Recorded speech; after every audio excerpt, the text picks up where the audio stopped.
Acest podcast îți este oferit de restaurantul vegan Vegasmo Brașov și holistica.ro, pentru că lucrurile bune și autentice merg perfect împreună. Că nu m-am regăsit personal, zicând așa despre povestea vieții mele, în explicațiile clasice, modelele clasice, gen că e perfecționist, că e frica de eșec, că știi, n-ai energie suficientă, motivație, că e lene. Și totuși, sunt expert, am fost și sunt expert la procrastinare. Și m-a preocupat subiectul ăsta tocmai ca să înțeleg de ce. Chiar mi-am făcut 2 mastere, urmează al 3-lea pe subiectul ăsta. Vitamina C. Emisiune radio, blog și podcast cu vitamine pentru conștiință. Ca să creștem în ființă. Cu Ionuț Costin. Salutare dragilor, Ionuț Costin sunt. Este o nouă ediție de Vitamina C aici la Radio Brașov. Astăzi vorbim despre procrastinare. Am intrat așa repede de tot în subiect. Alături de mine este Tudor Răzvan Pop, psiholog clinician și psihoterapeut CBT. Așa mi-a zis Răzvan să spun, așa am zis. Certificat de Colegiul Psihologilor din România, COPSI, și membru al Asociației de Psihoterapii Cognitive și Comportamentale din România, APCCR. Astăzi vorbim despre procrastinare. Eu mă gândeam după ce te-am invitat în emisiune, dar facem emisiunea miercuri, o lăsăm pe mai încolo, îl sun eu pe Răzvan. Zic eu nu ți-am, deci mi-era un drag de tine. Așa? Ca să facem un disclaimer adevărat, de câteva săptămâni mă tot pistonează acest prea frumos, virtuos prezentator. Despre mine e vorba, așa? Și într-un final, de foarte drag, pentru că faci niște emisiuni extraordinare, Ionuțe, și te-am prins acum să te laud. Așa, ia, stai, că dacă ești cu psihologul și psihologul te laudă, cred că e de bine, nu? Cred că de fapt e așa o metodă de introducere. Nici nu mi-am dat seama. Deci tu mă lauzi acum ca mie să-mi scadă barierele egoului și să încep să dau din casă. Cum îi zicem psihologie, metoda sandwich-ului, ca după aia să zic adevărurile despre tine. Da. E cum e gluma aia, cu vorbește liniștit că eu te diagnostichez între timp, nu? Keep going, I'm diagnosing you. Deci, toată admirație pentru ce ai făcut și urmează să mai faci și încă faci aici. E un leagăn al multor subiecte superbe de dezvoltare personală. Răzvan, uite așa mă lași tu pe mine fără cuvinte. Da, la vitamina C, de fapt de-aia e și vitamina C, că-s vitamină pentru conștiință, ca să creștem în ființă cu toții, căci vrem, nu vrem, e necesar, e musai să facem asta, nu? Să începem să creștem, să urcăm din ce în ce mai sus. Pentru oamenii care chiar vor să pună osul, printre care știu că sunt mulți care ar putea și nu fac. Și, vorba aceea, oare a cui era quote-ul ăsta, citatul? Cred că Einstein, că pentru cei care știu, îi se naște o datorie să și facă.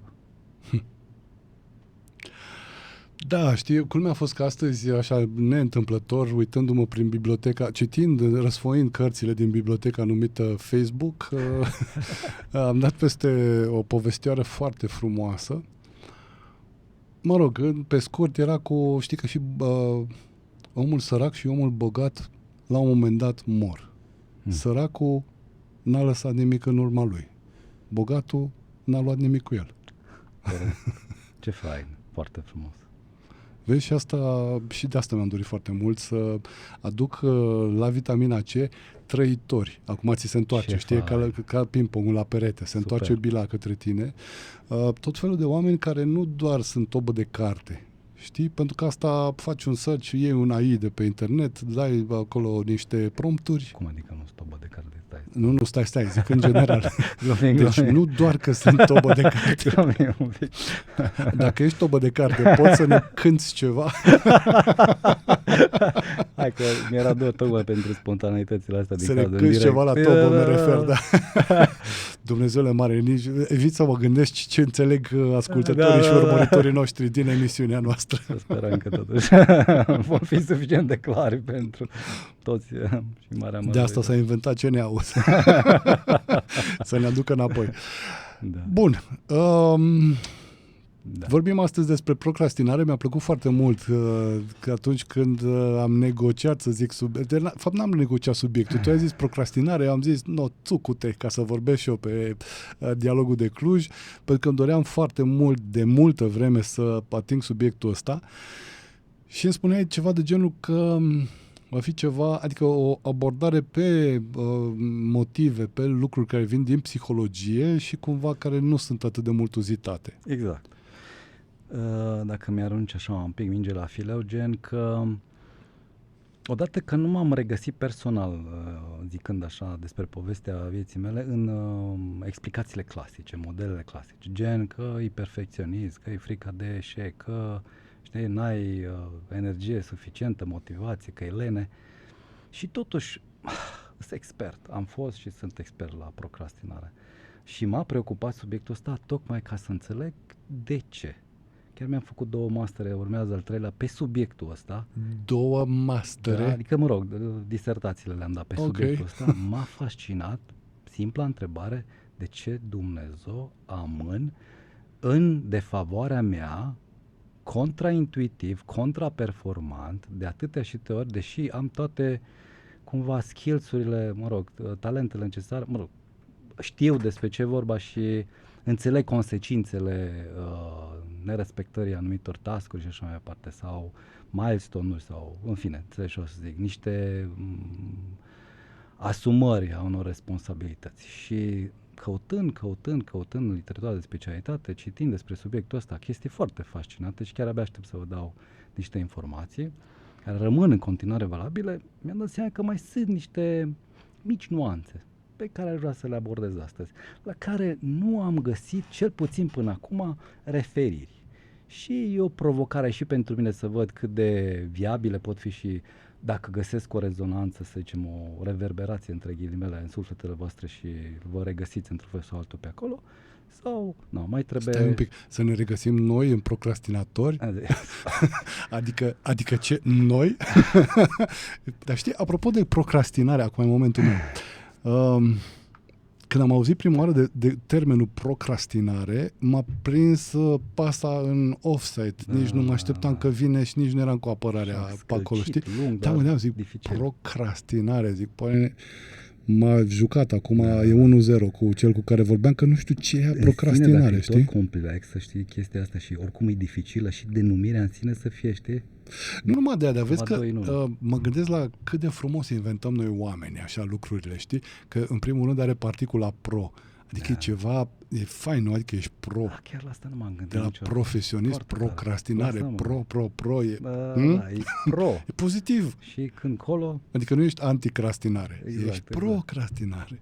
E ceva frumos. Și plus că în momentul când spui crastinare, parcă e ceva așa crocant, așa, știi, în pronunție. Fă ceva fain, interesant, care să așa te ungă la suflet între ghilimele. Adică e vorba de un amânător șef care tot amână lucrurile, nu-i spunem lene, nu-i spunem lipsă de energie, cum ziceai tu mai devreme, nu știu ce, îi spunem că este un procrastinator. Păi aproape titlul de noblețe. Da. Cine n-ar vrea să aude așa ceva? Exact. E o observație foarte faină vis-a-vis de point aici. Bine, etimologic știi, cred că deja că vine de la pro, adică pentru și crastinare ce înseamnă, sau crastina, cred, gen. Da. Te mai sun eu. Da, exact. Whatever, ce înseamnă mâine. Deci, cum ar veni pentru mâine, a salva pentru mâine, a pune postpone, sper să nu folosesc prea multe cuvinte în engleză, mă străduiesc, a încuraja activitățile tale care vin pe data viitoare. Bine, e normal să folosești cuvinte în engleză pentru că tu vii din Cluj, care e foarte aproape de vest, corect, și acolo se vorbește mai mult engleza decât clujana și nu. De formație profesională, da, bun. Bun, de ce amânăm de fapt ce se ascunde în spatele procrastinării? Hai să începem subiectul ăsta, Ionuțe. Sau putem să-l amânăm. Cum ar fi fost să întârziu aici la emisiune? Ar fi fost iarăși o chestie simpatică. Îmi pare rău subiectul ca în faza aia că anonimii procrastinatori sunt invitați să vină a doua zi, știi? Că erau Da. tot felul de poante în astea. Făceam un cer cu procrastinatorilor Întârziat. anonimi care se întâlnește mâine. Bun. Deci, am zis că le evităm subiectul astea sau subiectul. Hai să facem altfel. Hai să le spunem oamenilor, în primul rând, abordarea clasică. Știi, ca să știe ce evităm. Păi, nu, zice lumea, specialiștii, că e o chestie legată de motivație. N-ai motivație. Așa. Bun. Deci nu... Zice, n-ai motivație, n-ai energie. Nu ai energie, nu ai chef să faci ceva. Bun. Evident că e foarte complexă povestea asta de ce n-ai motivație și sapă lumea științifică și ajută multe insight-uri, multe conștientizări. Dar tu știi foarte bine că au fost atâtea situații în care motivația ta era la cote înalte și totuși amânai.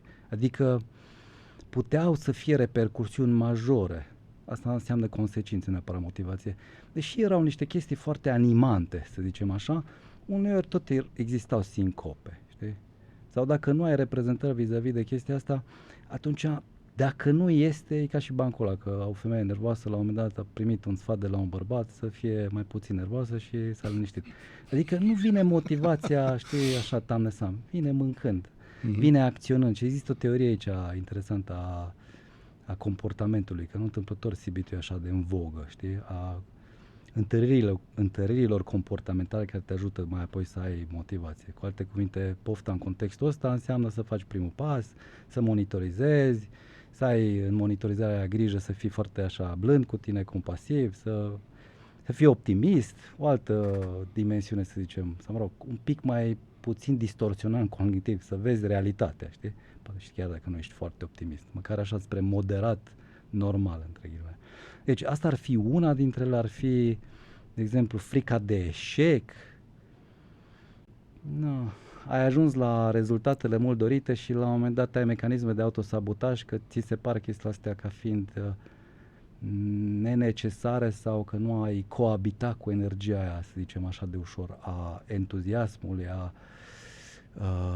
nu știu, dincolo de reușită, a unei energii prea mari, știi? N-ai putea o duce, grosomodul vorbind. O altă variantă ar fi chipurile lene, adică n-ai dimensiunea mobilizării interioare suficiente și resurse, tot așa, și cognitive și mai ales comportamentale, ca să te ridici din pat. Și aici, adică n-aș vrea să mă duc, că pot să continui emisiunea asta numai pe ele și mult și bine va și dura. Că that's the point, asta e ideea, că nu aș vrea să intru în ele, știi? Da, Dacă se poate. eu mă gândeam doar să Prea le mult. enumerăm, știi, Așa, ca bun. să știe lumea Dacă de la nu- ce plecăm și ce evităm. Bun. Adică, ok, Corect. știm despre ce e vorba în cazurile astea, nu suntem necitiți. Eu da, e clar că nu sunt psiholog, n-am pregătirea ta, am masterele în altceva.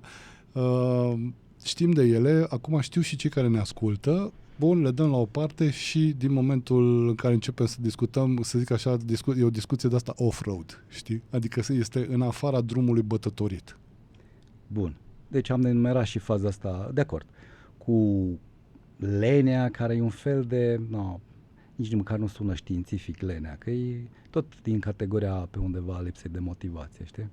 N-ai resurse vitale, știi? Deci mă gândesc cât de... E superbă treaba asta pe care ai spus-o. Știi că nu sună științific lenea. Ne confruntăm cu ea. E aici, e noi, o simțim, ne roade, dar nu e științifică. Cum îi zice, am o jenă, îi zice anxietate, știi, sună mai... Am, un fel de miserupism. De fapt, Asta e pe românește. Ignori niște chestii, înțelegi ce o să zic. Cred că trebuie să stai invers să te prindă camera asta. Așa? Da. Să fii cu fața spre soare. E vorba și o altă chestie interesantă, clasică, e despre disciplină, că nu avem management comportamental, apropo de cât facem, când facem și cum facem lucrurile. Tot așa e legat de a te obiectiva, a te monitoriza, a-ți da niște item și de a te împinge la treabă, pe scurt. Asta este celebra evaluare de când eram eu angajat în multinaționale pe KPI-uri, pe Key Performance Indicators. corect. Nu știu care, dar sună bine. Așa. Și cred Și că acum? mai ești cu timpul, nu? Cum? Cu timpul, că nu... Și exact, nu gestionezi bine resursele, printre care nu numai vitale, psihice și așa mai departe, nici măcar ale, pur și simplu, timpului. Adică, cu alte cuvinte, există acolo un fel de ceață, un fel de ignorare a momentului când trebuie să evaluezi cât mai ai timp, cât mai poți să te întinzi. Știi? E ca un fel de fascinantă și faza asta, Ionuțe, că sunt oameni care intenționat merg înspre un fel de inconștiență asumată, e ca și cum își trag perdeaua psihică pentru că ar intra într-o zonă sensibilă. Și Politica struțului, nu? exact. Mhm. Și bine, ei cumva acceptă că nu știu, dar dacă ar fi vrut să știe, ar fi știut. Atunci rămân în zona asta de neclaritate și struțul ăla se scutură la un moment dat de nisip și merge mai departe, sau ce-o fi, știi? Pământ. Eu mă uit că am dus cumva lucrurile astea la un asemenea rang încât avem și melodii pe tema asta. O grămadă, știi? Chiar celebra cu nu am chef azi, nu am chef azi, nu am chef de nimic. Corect. E fain subiectul ăsta, adică am putea povesti, wow, chiar o zi întreagă.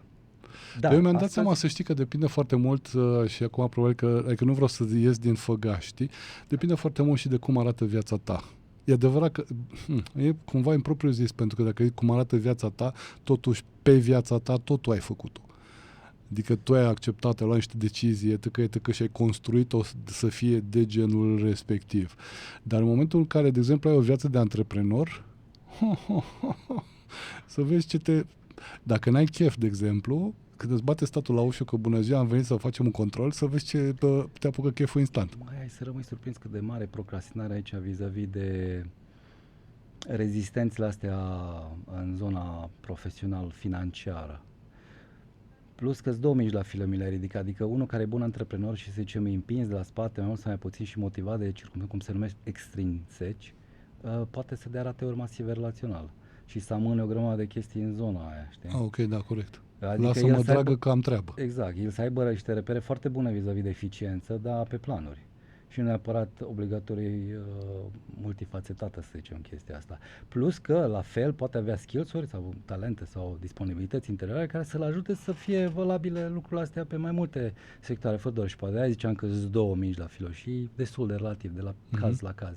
Vezi, de asta spuneam că îmi place să aduc trăitori în emisiune, pentru că și tu ai cazuistica în spate de bună ziua, luați loc pe canapea. Să discutăm un pic. Și ca orice antreprenor, mă rog, PFist sau cum suntem amândoi, cred că și tu ai ceva de genul. Eu sunt taxe. PSRL. Deci taxele, își spun cuvântul și momentul de, să zicem, trezirea adevărului, știi, la realitate. Bun. Hai, nu mă duc în zona aia, că sigur o să am nevoie de consiliere. Uite așa. Mi-am pare. Da, deci când intri în zona de taxe, când intri în zona de câte lucruri trebuie să plătești, deci spun sincer, doar afacere denumită restaurant. Astăzi stăteam și mă gândeam că trebuie să plătești muzică, extinctoare, deratizare, tra-la-la-la, și dacă le pui așa pe o foaie, stai la un moment dat și te uiți și zici, băi nene, dar eu pentru ce muncesc de fapt? Exact. Pentru toate lucrurile astea, eu am restaurant în farmacie. Exact. E o diferență. Și în fine. resursa noastră cea mai importantă e timpul. Știm amândoi, mă rog. Toți știm, marea majoritate dintre noi cunoaștem lucrul ăsta. Nu numai, dar ești din România, eu rămân sunt în drama personală. Da, te ascult. Te rog, frumos. dacă notezi, mă ajută. Mă face să mă simt înțeles, urmărit Puneți și, numărul de telefon de bază. și validat. În sensul că ieși din țară, te duci la restaurante în alte țări și stai și te uiți și cumva în prima fază intri în panică. Zici, băi, stai un pic, că n-aveți extinctorul nu știu unde sau n-aveți aia. Nu o să aveți probleme? Și lumea stă așa la trezubitoare și zice, nu, de ce? Așa e când ești mai catolic decât papa, știi? Da. Bun. Adică, cu alte cuvinte, noi avem o grămadă de spițe și o grămadă de bețe în spițe și în roate și, mă rog, roți ar fi, da, vechea expresie românească. Și nu e ușor, dar uite-te, mie îmi place subiectul ăsta, dacă îmi permis să încep cu el. Cu procrastinarea? undeva în zona asta financiară, ca să vezi fază. Eu l-aș mai amâna un pic. Da? Pe moment nu m-am prins foarte bun. Tot așa să continuă minuțe. Deci, uite-te, îți dau exemplul meu. Maică-mea, Dumnezeu să o odihnească, a fost contabilă. Tot ce ieșea din și casă... taică-miu, Dumnezeu să-l odihnească, a fost contabil. Da, bun. Tot ce intra și ieșea din casă trebuia știut. Bun, un caietel pe vremea aia nu erau atâtea chestii de gadgeturi și aplicații și mă rog, Da, fișiere și shields-uri contabilitatea cu caietul, cu Exact. rigla, cu exact. coinor Exact. pe care le asculțai și trăgeai acolo Și tabele. cu o stare adecvată, că acolo vreau să ajung, acum să intrăm, dragi telespectatori, auditori și așa mai departe, ce-or fi în zona detaliilor procrastinării și unde ele, aceste detalii, odată înțelese, ne pot ajuta să, zic eu, sper, să măcar ne regăsim și să fie un apel la niște variante la care ne vom referi la sfârșit de intervenție. Deci, în cazul ăsta, uite-te cum poate fi o procrastinare generată datorită unei educații mai spartane, între ghilimele. Gen, în cazul ăsta, într-un moment de așa sinceritate, da? Maică-mea a creat modelul contabilicesc al familiei de așa manieră încât eu am zis, băi, eu nu fac așa ceva niciodată. Adică mă spălam pe mâini și îmi puneam să pun undeva într-o peliculă de apă, ai grijă că ăsta costă. Hai de capul meu, îmi iau 10 săpunuri și le las acolo și costă, cât o costa, 10 lei în plus și măcar mă simt și eu relaxat că mă spăl pe mâini. Știi modelul, eu cel puțin am trăit, că am 50 de ani, comunist, postcomunist, știi? Care fiecare bucățică conta și la era așa un fel de drămâre, putem să înțelegem. Nu știi cât am muncit pentru asta, să o aduc acasă, câte pile am pus în funcțiune exact, ca să ajungi tu să faci bun, mie cel puțin ea. că veni vorba de subiectul ăsta, ne încadrăm am timp să... Sigur, ai 2 ore, mai o oră jumate. Deci, în cazul ăsta am zis, repet, că nu fac așa ceva și modelul respectiv mi-a creat o asociere între disciplină, în cazul ăsta financiară, și ceva foarte nasol. O energie negativă. Adică ai băgat ariciu în domeniul ăla, ai zis, nu mă ating că mă înțeapă. Exact. Și inconștient mi-am creat perdeaua aceea. E o zonă pe care eu nu vreau să o văd. Deci, practic, încet, încet m-am transformat într-o persoană care asociază disciplina cu ceva nasol. Dar asta multifacetat ulterior. Adică părinții dragi de ei, comuniști, postcomuniști, mergeau la serviciu nu de plăcere. Transmiteau energia asta, știi, efort, dragule, trebuie să muncim. După aia urmează distracția, fă, dă, drege, la. Și cumva mesajul era, te supui unui sistem, înghiți, suporți, faci dregi și așa mai departe, ca mai apoi să ai niște, de fapt, satisfacții, cel puțin pentru mintea mea de atunci de copil, adolescent, mult prea mici. Atunci eu am făcut un link, disciplina nu e prea fun, nu e interesant, nu aduce niște recompense. E ca un deșert așa, e aridă, Exact. plină cu crăpături, Exact. duci lipsa acolo de o grămadă de lucruri doar ca să ai marea șansă să fii acolo. Înseamnă pe undeva suferință.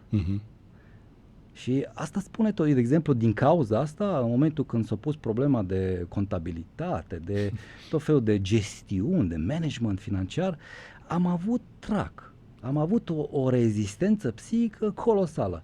Și evident că am mers în extrema cealaltă. Zic evident, deci aici și putem deja identifica, foarte important, că procrastinarea ca și rezistență la asocierea între disciplină și suferință e ceva de genul, oriunde, în ce domenii tu ai suferit și ai asociat disciplina cu suferința, evident că vei merge în partea opusă. Sau, mă rog, probabilitate foarte mare. Ți se activează programul numit Fugi Răzvane. Exact. Bun, și atunci dacă fugi, ignori și cu cât te îndepărtezi mai tare de task-urile respective, evident că o să-ți fie mai dificil.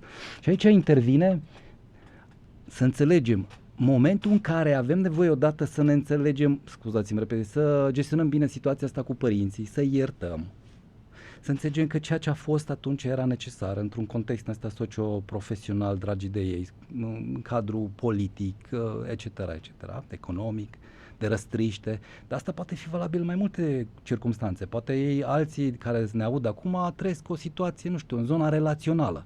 Sau îți niște părinți care au bani, dar îți mai, nu știu, absenți, știi? Oriunde. Mă gândesc că tu zici ceva, iartă-mă, te-am întrerupt, zici ceva de genul că se petrec niște faze, să zic așa, dintr-un domeniu în care tu nu te regăsești în fazele respective, pe de altă parte se mai asociază și cu faptul că te simți oarecum forțat să le respecti și cred că se aprinde, să zic așa, spiritul de frondă. Exact. Nu vreau, plec exact pe contrasens decât să mă duc în direcția aia. Și în contextul respectiv, având în vedere că noi asociem așa trebuie respectiv și disciplina aceea de care povesteam cu suferința, fugind de treaba asta, mergând poate chiar în partea opusă, avem nevoie să ne dăm seama că asta este o sugestie părinților. Este super important, mai ales tutorilor și cei care învață pedagogilor și mai departe, să asocieze disciplina cu ceva plăcut. Să asocieze disciplina cu ceva care să aducă bucurie, să aducă satisfacție. Am muncit, am mers la servici, mă întorc acasă și mă bucur de ceva și să existe delimitate conștient momentele acestea. Să vadă copilul că la ora 18 mama, conștient deci, 30 de minute după ce și-a făcut dușul etc. stă pe canapea și se bucură și ăsta e momentul meu de relaxare. Nu gen gata, mort, mă duc să mă culc și am plutit undeva în neant și mă întorc seara dacă mai pot în preajma familială și mai schițez și eu 2-3 scheme. Nu, să existe pur și simplu o asumare comportamentală și descriptivă prin care ei, părinții, să transmită momentul de relaxare și momentul de recompensare. Plus, evident că ele, aceste momente, ar fi fain nuanțate și mai complex. Gen, am muncit o săptămână, există o perioadă de 3-4 ore, noi restaurant sau noi după aceea într-o excursie, un city break. Să existe conștiința recompensei. Insist asupra lucrurilor astea pentru că văd la cabinet o grămadă de pacienți, clienți, care vin cu mai ales adolescenți, care sunt super rebeli, care nu așteaptă decât să prindă un moment liber să dispară din casă și mai departe sau să rupă așa, whatever, rândurile. Să rupă lanțul. Așa, lanțul. Și se miră de ce că le-am dat un exemplu atât de bun, am muncit toată viața, am fost aproape de ei, am ajutat financiar, whatever, cu toate necesitățile. Bro, cât ori pute și ei. Și ei nu apreciază. Și ei nu apreciază, normal, pentru că el vede muncă, disperare, muncă, chin, muncă, suferință. De ce aș face chestia asta? Și el, adultul, culmea, fără să-și dea seama, cu intențiile cele mai bune, iubind-o copilul, îl transformă într-un arc reflex, adică se duce exact în partea opusă, găsește mecanismele cele mai scurte, adică shortcut-urile astea ciudate, că jocuri de noroc, că, nu știu, sport din ăsta ciudat de, nu că aș avea ceva împotrivă, dar adrenalinic, foarte intens, n-are disciplina aia cumulativă, serioasă, normală, jocurile de cartier care sunt ruletante, între ghilimele, foarte nebunești, toate sunt pe shortcut-uri. Nu vreau disciplină, cu alte cuvinte. Și dacă părinții ar înțelege, dragi de ei, chestia asta, bine, și o zic așa, nu cu complezență sau chiar cu drag, pentru că simt suferința lor și chiar neînțelegerea și nedumerirea lor, dacă ar putea, repet, să-și aducă bucurie în program și să o transmită indirect, pentru că copiii o simt osmotic și o asimilează osmotic. Se rezolvă o grămadă de probleme cu procrastinarea și disciplina. Mă gândeam că, într-un fel, ceea ce tu spui este, adică sunt așa două lucruri, da? Unul este un exemplu de ai vrea să trăiești viața asta? Exact. Știi? Și cel mic zice, Doamne ferește, în niciun caz, este exact ceea ce nu vreau, mi-e frică, nu vreau, acolo mă arde, sunt ciulinii bărăganului, nu vreau. Exact. Și celălalt aspect în care el poate să zică, adică să-i arate de fapt copilului, uită-te ce viață frumoasă poți să trăiești pentru că eu deja o trăiesc. Exact. Ai vrea? Exact. Plus, mai există level 2 la toată povestea asta. Într-adevăr, să nu fim naivi, există situații dificile în viață, unde există lucruri mai greu de gestionat, ca și părinte. Îs 5 task-uri pe umerii tăi, ai 18.000 de responsabilități, taxe, că veni vorba de subiectul ăsta, nu poți să fii zâmbitor. Nu poți să fii relaxat, transmiți o energie mai puțin plăcută. Dar aici e iarăși un secret. Învață copilul să vadă că așa ceva e normal. să comunici stările astea, pentru că la un moment dat pe el îl poți învăța că așa ceva, fiind firesc și așa ceva fiind comunicat, se poate rezolva. Adică altfel crezi o altă falie. Copilul nu vede decât chinuiala, nu văd niște părinți comunicativi, pentru că ei, vai de mine, n-ar vrea să flageleze psihic și să înnegureze partea emoțională a unui copil care abia se dezvoltă. Aici e evident cu discernământ că nu poți face asta la 5 ani. Undeva ai nevoie de detalii aici pe parcurs, nu intrăm acum chiar în momentul ăsta, dar evident, după ce el poate comprehensiza niște informații cât de cât, ar fi bine să existe transparență. Pe un anumit nivel, așa să vadă că așa ceva un adult reglează interior. Emotion regulation, cum se numește în engleză, se simte omul încărcat, transformă chestia asta în niște scripturi povestite, spune cuvintele alea și nu le mai ascunde și copilul vede că așa ceva în lumea asta e ceva firesc. Când se va ivi și el în circumstanțe relative asemănătoare, că-s la școală, că-s mai acolo ca adult, mai departe, etc., o să vadă că lucrul ăsta e normal. Și de ce ar conta? Păi e la mintea cocoșului. Altfel, falia asta îi transformă în neadaptație. Și neadaptatul cu shortcut-ul, cu neînțelesul disciplinei și așa mai departe, îi înstrăinează, îi face, nu știu, seci, distanți, obtuzi, chinuiți și lista continuă. Deci, aviz amatorilor, puteți ajuta enorm dacă ne ascultă cineva și poate beneficia de informațiile astea cu atât mai mult, să comunicăm când sunt probleme la un anumit nivel evident. Și aici trebuie discernământ, nu pot să intru în detalii că evident e prea vast, dar de asemenea și asociat punctual momentul de recompensă, relaxare și bucurie cu efortul și disciplina. Mașina o speli săptămânal. Telefonul îl actualizezi la fiecare notificare. Casa trebuie să strălucească bec. Dar tu, pe tine, te mai actualizează cineva? De tine, cine se ocupă? Vino și tu în Detoxitabăra Holistică. Retreat intensiv de detox ayurvedic avansat. Ajuns la ediția 31. După 12 ani de experiență. Învățături multimilenare ayurvedice de detox în care înveți să-ți identifici tipologia, care este mecanismul diferitelor cure de detox și care ți se potrivește cel mai bine și multe altele.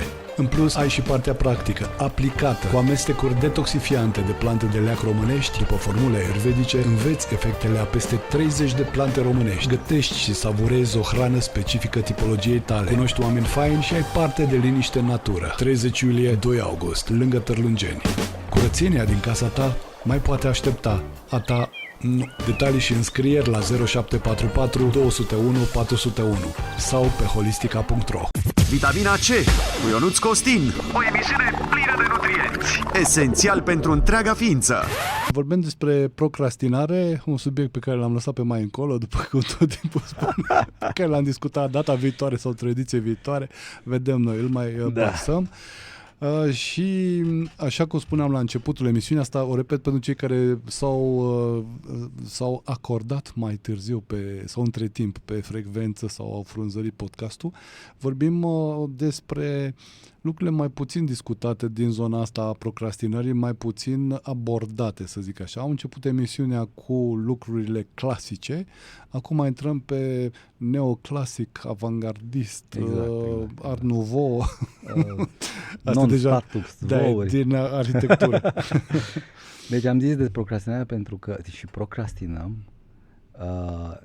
în variantele clasice și mai parte le-am detaliat și nu mai intrăm în detalii acum și am nuanțat o variantă și o posibilitate a procrastinării datorită faptului că asociem disciplina cu suferința. Prin urmare, imediat se naște o minge la fileu. Cum putem scăpa de această tendință de a procrastina, folosind această concluzie? Acum eu mă simt în rolul psihoterapeutului care stă și și vai, la final vă constate. Așa de faină și chestia asta, tu poți să-ți imaginezi, mică paranteză, că oamenii ascultați se vindecă, nu se doar. Acum dau niște insight-uri din cabinet și ar putea suna așa de cumva, cum să spun eu, ca și cum aș fi împotriva brezle mele, plus că evident Nu, sunt doar lucruri prin care ai trecut tu practic și Da, uite, ai exact. venit Sunt acum și... perspectivele personale. Și așa Doar, fără sunt, doar și poate. e o discuție între noi doi aici în studio. Și nu ne ascultă, Da. glumim. Spuneai că sunt foarte mulți oameni care pur și simplu vin și sunt neascultați. Păi, dar ce vreau să subliniez, așa de entuziasmată de ideea asta, încă nu știam de pe unde să o iau. Deci, nu numai că nu sunt ascultați oamenii, și nu suntem ascultați, pornim la premiza că și noi trăim aceeași dilemă. E vorba de a nu fi validați în emoțiile noastre. Lumea nu prea știe să valideze. Merge pe principiul lumea, am avut o zi proastă, hai, mai sunt și alte zile, știi?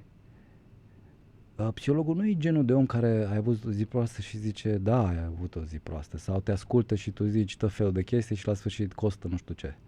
E mai complexă faza, dar odată ce și asculți cu adevărat, omul reușind să se exprime, că știi că de multe ori noi comunicare stăm așa de repede la colț ca să prindem ideea și să o fentăm pe dribbling-ul nostru și avem sau să o bagi sub preș, exact, cum vine spre tine, hop. Asculți parțialități și jumbuștucuri în astea care, by the way, nouă ne plac foarte mult, ție și mie, Costine.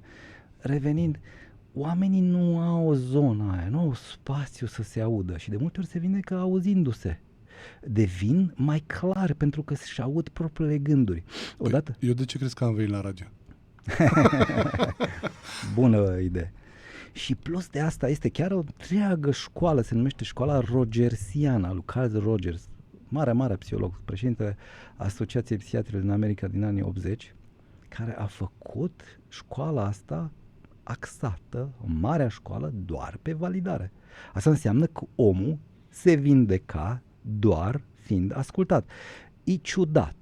Dar dacă tu, să cer bani pe așa ceva, o banalitate, dar dacă tu asculți într-un mod pasiv și nu înțelegi ce asculți, nu vindeci omul cu adevărat.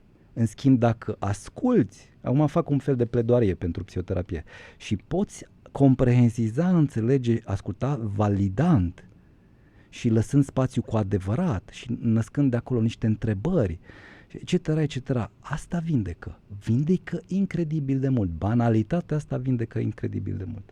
Bun, închid parantezele astea pentru că am zis că nu, fascinante.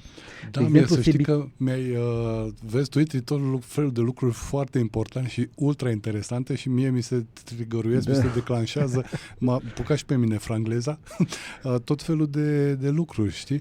Pentru că în timp ce tu vorbeai, de exemplu, stăteam și mă gândeam, băi, da, pe vremea grecilor, așa. Știi? Câtă validare era, câtă, nu zic psihoterapie, că era clar că nu era bine, aveai filozofi, aveai alte lucruri. Dar cred că, știi, pentru că mă uit, cu cât mergem mai în urmă, în istorie, dacă vrei, pe vremea, cât mai mult spre aproape de momentul în care românul era frate cu Codru. Corect. Așa. Ce frumos, mai ales în Brașov, în superbitatea asta exact. de oraș. Vezi, dai de mult mai multă artă, de mult mai multă emoție încodată în lucrurile pe care le făcea omul. Artă în arhitectură, artă în pictură, artă după aceea în film, în fotografie, în muzică. Mai ales romanii, fost de nu știu grecii în fotografie erau. Da, mai ales romanii cu frontispiciile lor. Nu, da, ai mare dreptate. Știi? Și oare de ce era așa din punctul tău de vedere? Era atâta de multă frumusețe, să zicem, pe scurt. Știi de ce pe scurt? Pe scurt e cu Daia. Mai chiar e interesant. Pentru că pur și simplu mi-am dat seama că omul, pe vremea aia, să zic, deși zici, dita mai vremurile, e o perioadă foarte lungă, avea mult mai mult timp pe care să-l petreacă în conexiune cu el și chiar și cu natura. Adică nu era o separare de asta așa de ca acum, parcă ai un sac, să zic. Exact. Vreau să zic de un element de protecție, de zicem sac, tras peste tine, care parcă te ține, știi, dacă te uiți acum în societate, parcă este un fel de, nu era să zic adunătură, un fel de sumă de grote individuale. Uh-huh. Fiecare este în grota lui, iese la vânătoare, a luat prada, a tras-o înapoi în grota lui, mai lăsați-mă în pace, sunt eu acolo. Pe când, dincolo, erai, în vremurile astea mă refer, omul era mult mai conectat cu sufletul lui, cu natura, că conexiunea asta autentică era atât în interior cât și în exterior, în același în același grad, să spun așa.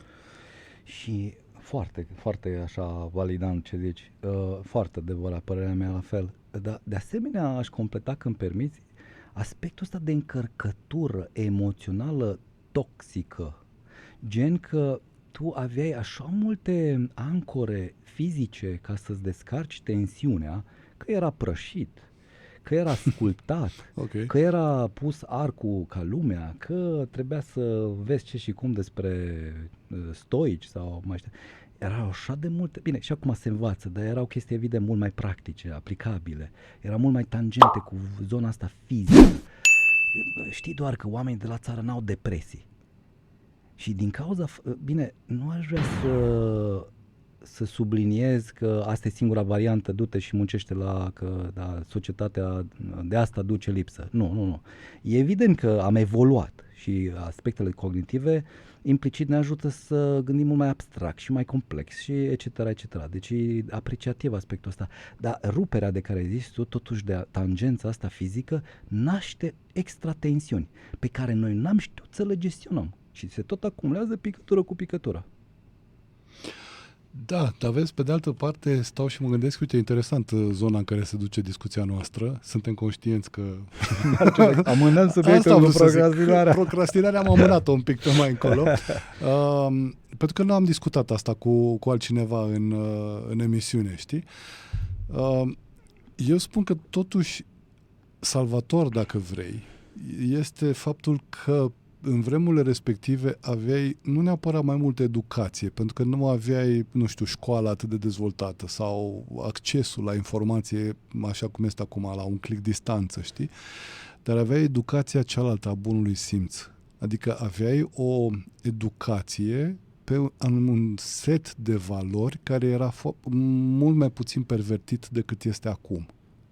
Corect. De aceea omul, adică și părintele față de copil își permitea să facă anumite lucruri care, din punctul meu de vedere, cred că erau mai puțin invazive decât acum. Bine, o să zici că era și melesteul ăla sus în pod care când venea... Da, e o combinație Știi? fascinantă, că e și frică, care vine din ignoranță, gândește și partea asta, să zicem, spiritual bisericească. Absolut. Deci oamenii trăiau și în frică. Era și tata care ridica mâna sau Dumnezeu știe ce altă autoritate paternă. N-aș neglija-o, pentru că e important să fim obiectivi. Eu cred că astea sunt totuși cazuri de indigestie. Indigestie nu, a valorilor respective. Colectiv, părerea mea. Totuși, dacă e vorba de sute de ani și mii de ani, era ceva cum leitmotiv lucrul ăsta. Okay. Adică autoritatea era văzută un pic altfel. Gândește-te și numai la noi doi, zona comunistă, ce însemna zona asta de educație parentală. Era foarte severă. Față de cei acum, când copiii, dragi de ei, sunt niște răsfățați și jumătate, cu toată admirație și respect. Zici, da, uite, mama mea a fost capitanul echipei naționale de volei și îți dai seama, un om crescut în ce ziceai tu, știi, în rigoare, știi? Dar era un om care era excepțional de riguros, dar care era oricând te puteai aștepta că face câte o năzbâtie, câte un lucru, știi? Adică simțeai că e foarte viu, nu era cimentată în ceva. Ce frumos. Tatăl meu, cum ziceai tu de mama ta, era contabil, a fost capitan de echipă la Ceahlău, Piatra Neamț, așa, da? Și îți dai seama că făceau bilanțurile alea, sau nu mai știu, chestiile alea lunare pe vremea lor. Atunci nu aveai calculator ca acum sau aveai calculatorul ăla cu baterii și cu taste. Era avansat. Aveai o riglă cu care făceai caroiajele, tabelele, aveai un pix, nu pix, era un creion de fapt pe care tot ascuțeai cu radier în spate. Da, toate cele, da, și pe o foaie, una A4, pe care se desfășura toată chestia. Tu făceai caroiajele, tu scriei literele, tu făceai calculele, tăcă făceai. Și știu că atunci când avea, de exemplu, asta e momentul iarăși personal, când avea predările astea de lună, raportări de ce erau pe vremea aia, nu prea îl vedeam decât, cred că seara pe la nu știu ce oră când mai ajungea pe acasă. Dar să știi că, deși îmi dau seama că venea super obosit, îți dai seama, după toată concentrarea și caroiajele alea făcute și așa, se punea pe marginea patului, eu atunci eram deja în pat și îmi spunea, eu nu știu ce poveste vrei să spun. Serios. Ce impresionant. Și nu era de genul că îi spuneam pe zi de frații Grimm sau Scufița Roșie sau nu știu, orice altceva. Era ceva de genul, spune-mi ce poveste vrei să spun, cu ce persoană. Și spuneam, spune-mi o poveste cu iepuraș, cu frumos. capre albe, capre roz, un vânător și un îngrijitor cu un bici de puf în mână. Și el totdeauna le inventa pe loc. Noapte de noapte. Frumos. Îți dai seama. Mă bucur mult pentru tine și omul care ai devenit și se datorează și absolut, aceste dinamici. Absolut. Deci mi-e clar că, știi cum e forma de chec, forma de cozonac, știi? Care ia mai departe de cozonaci. Așa e fiecare părinte. Corect. Și mă bucur foarte mult că duci mai departe, cu adevărat. Melanjul ăsta frumos de poezie, de poveste, de magie. Succes în continuare, Ionuțe. Chiar impresionat de ceea ce faci. Mă clasez la sub 100 de euro sau peste 100 de euro? Așa, bun. Revenim acum la partea noastră cu procrastinarea. Ziceai să le dăm niște soluții. Bun.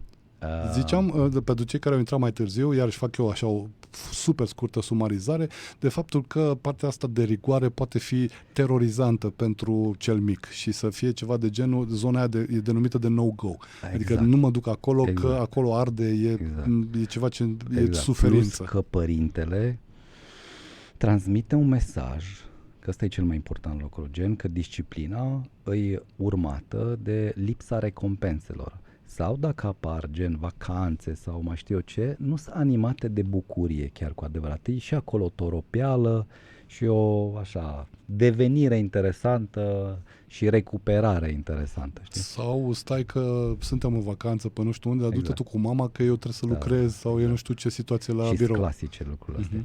Și recomandăm, ca să nu ne repetăm scurt pe doi, gen părinților să facă bine, să delimiteze, să spună clar, uite-te, eu mă odihnesc, mă bucur și mă recompensez. Și sunt situații dificile, situații care nu aduc prea multă satisfacție. Și aici vreau să vin cu altă soluție. Dacă viața noastră nu e într-o zonă mai aridă, apropo de satisfacție, să o îmbunăm noi.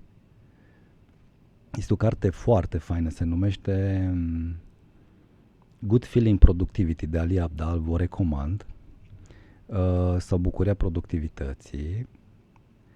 Și acolo exact despre fenomenul ăsta povestește un medic care după aceea devine psiholog, foarte frumos, așa, un pic autobiografică și după aia leagă niște informații valoroase.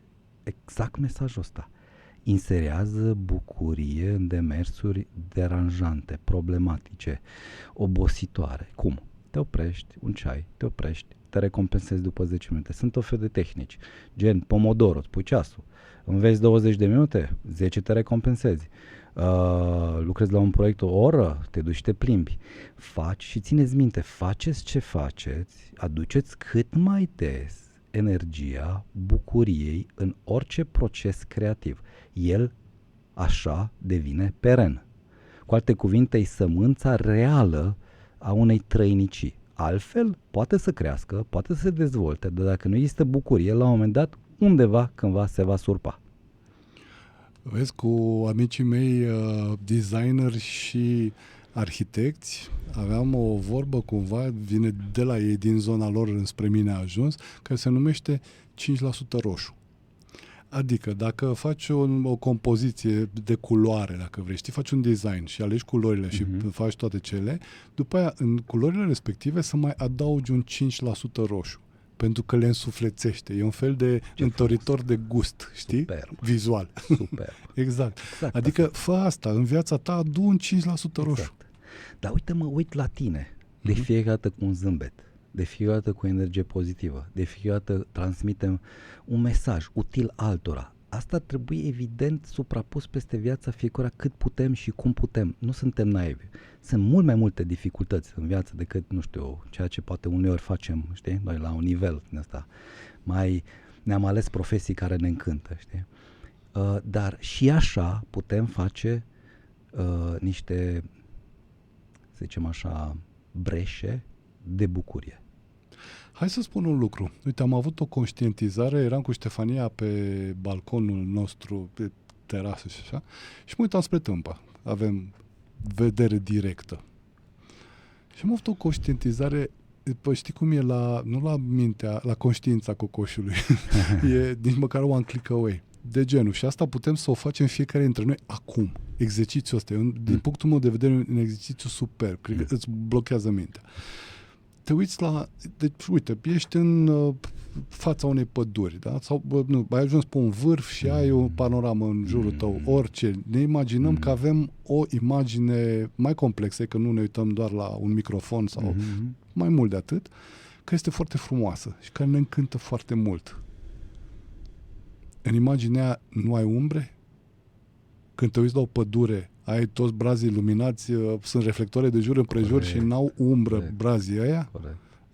Piscurile sau vârfurile alea de piatră nu au o umbră. N-au mărăcinișuri. Da, n-au umbre, n-au pe acolo lucruri de genul ăsta și totuși te uiți și ești foarte încântat. Da.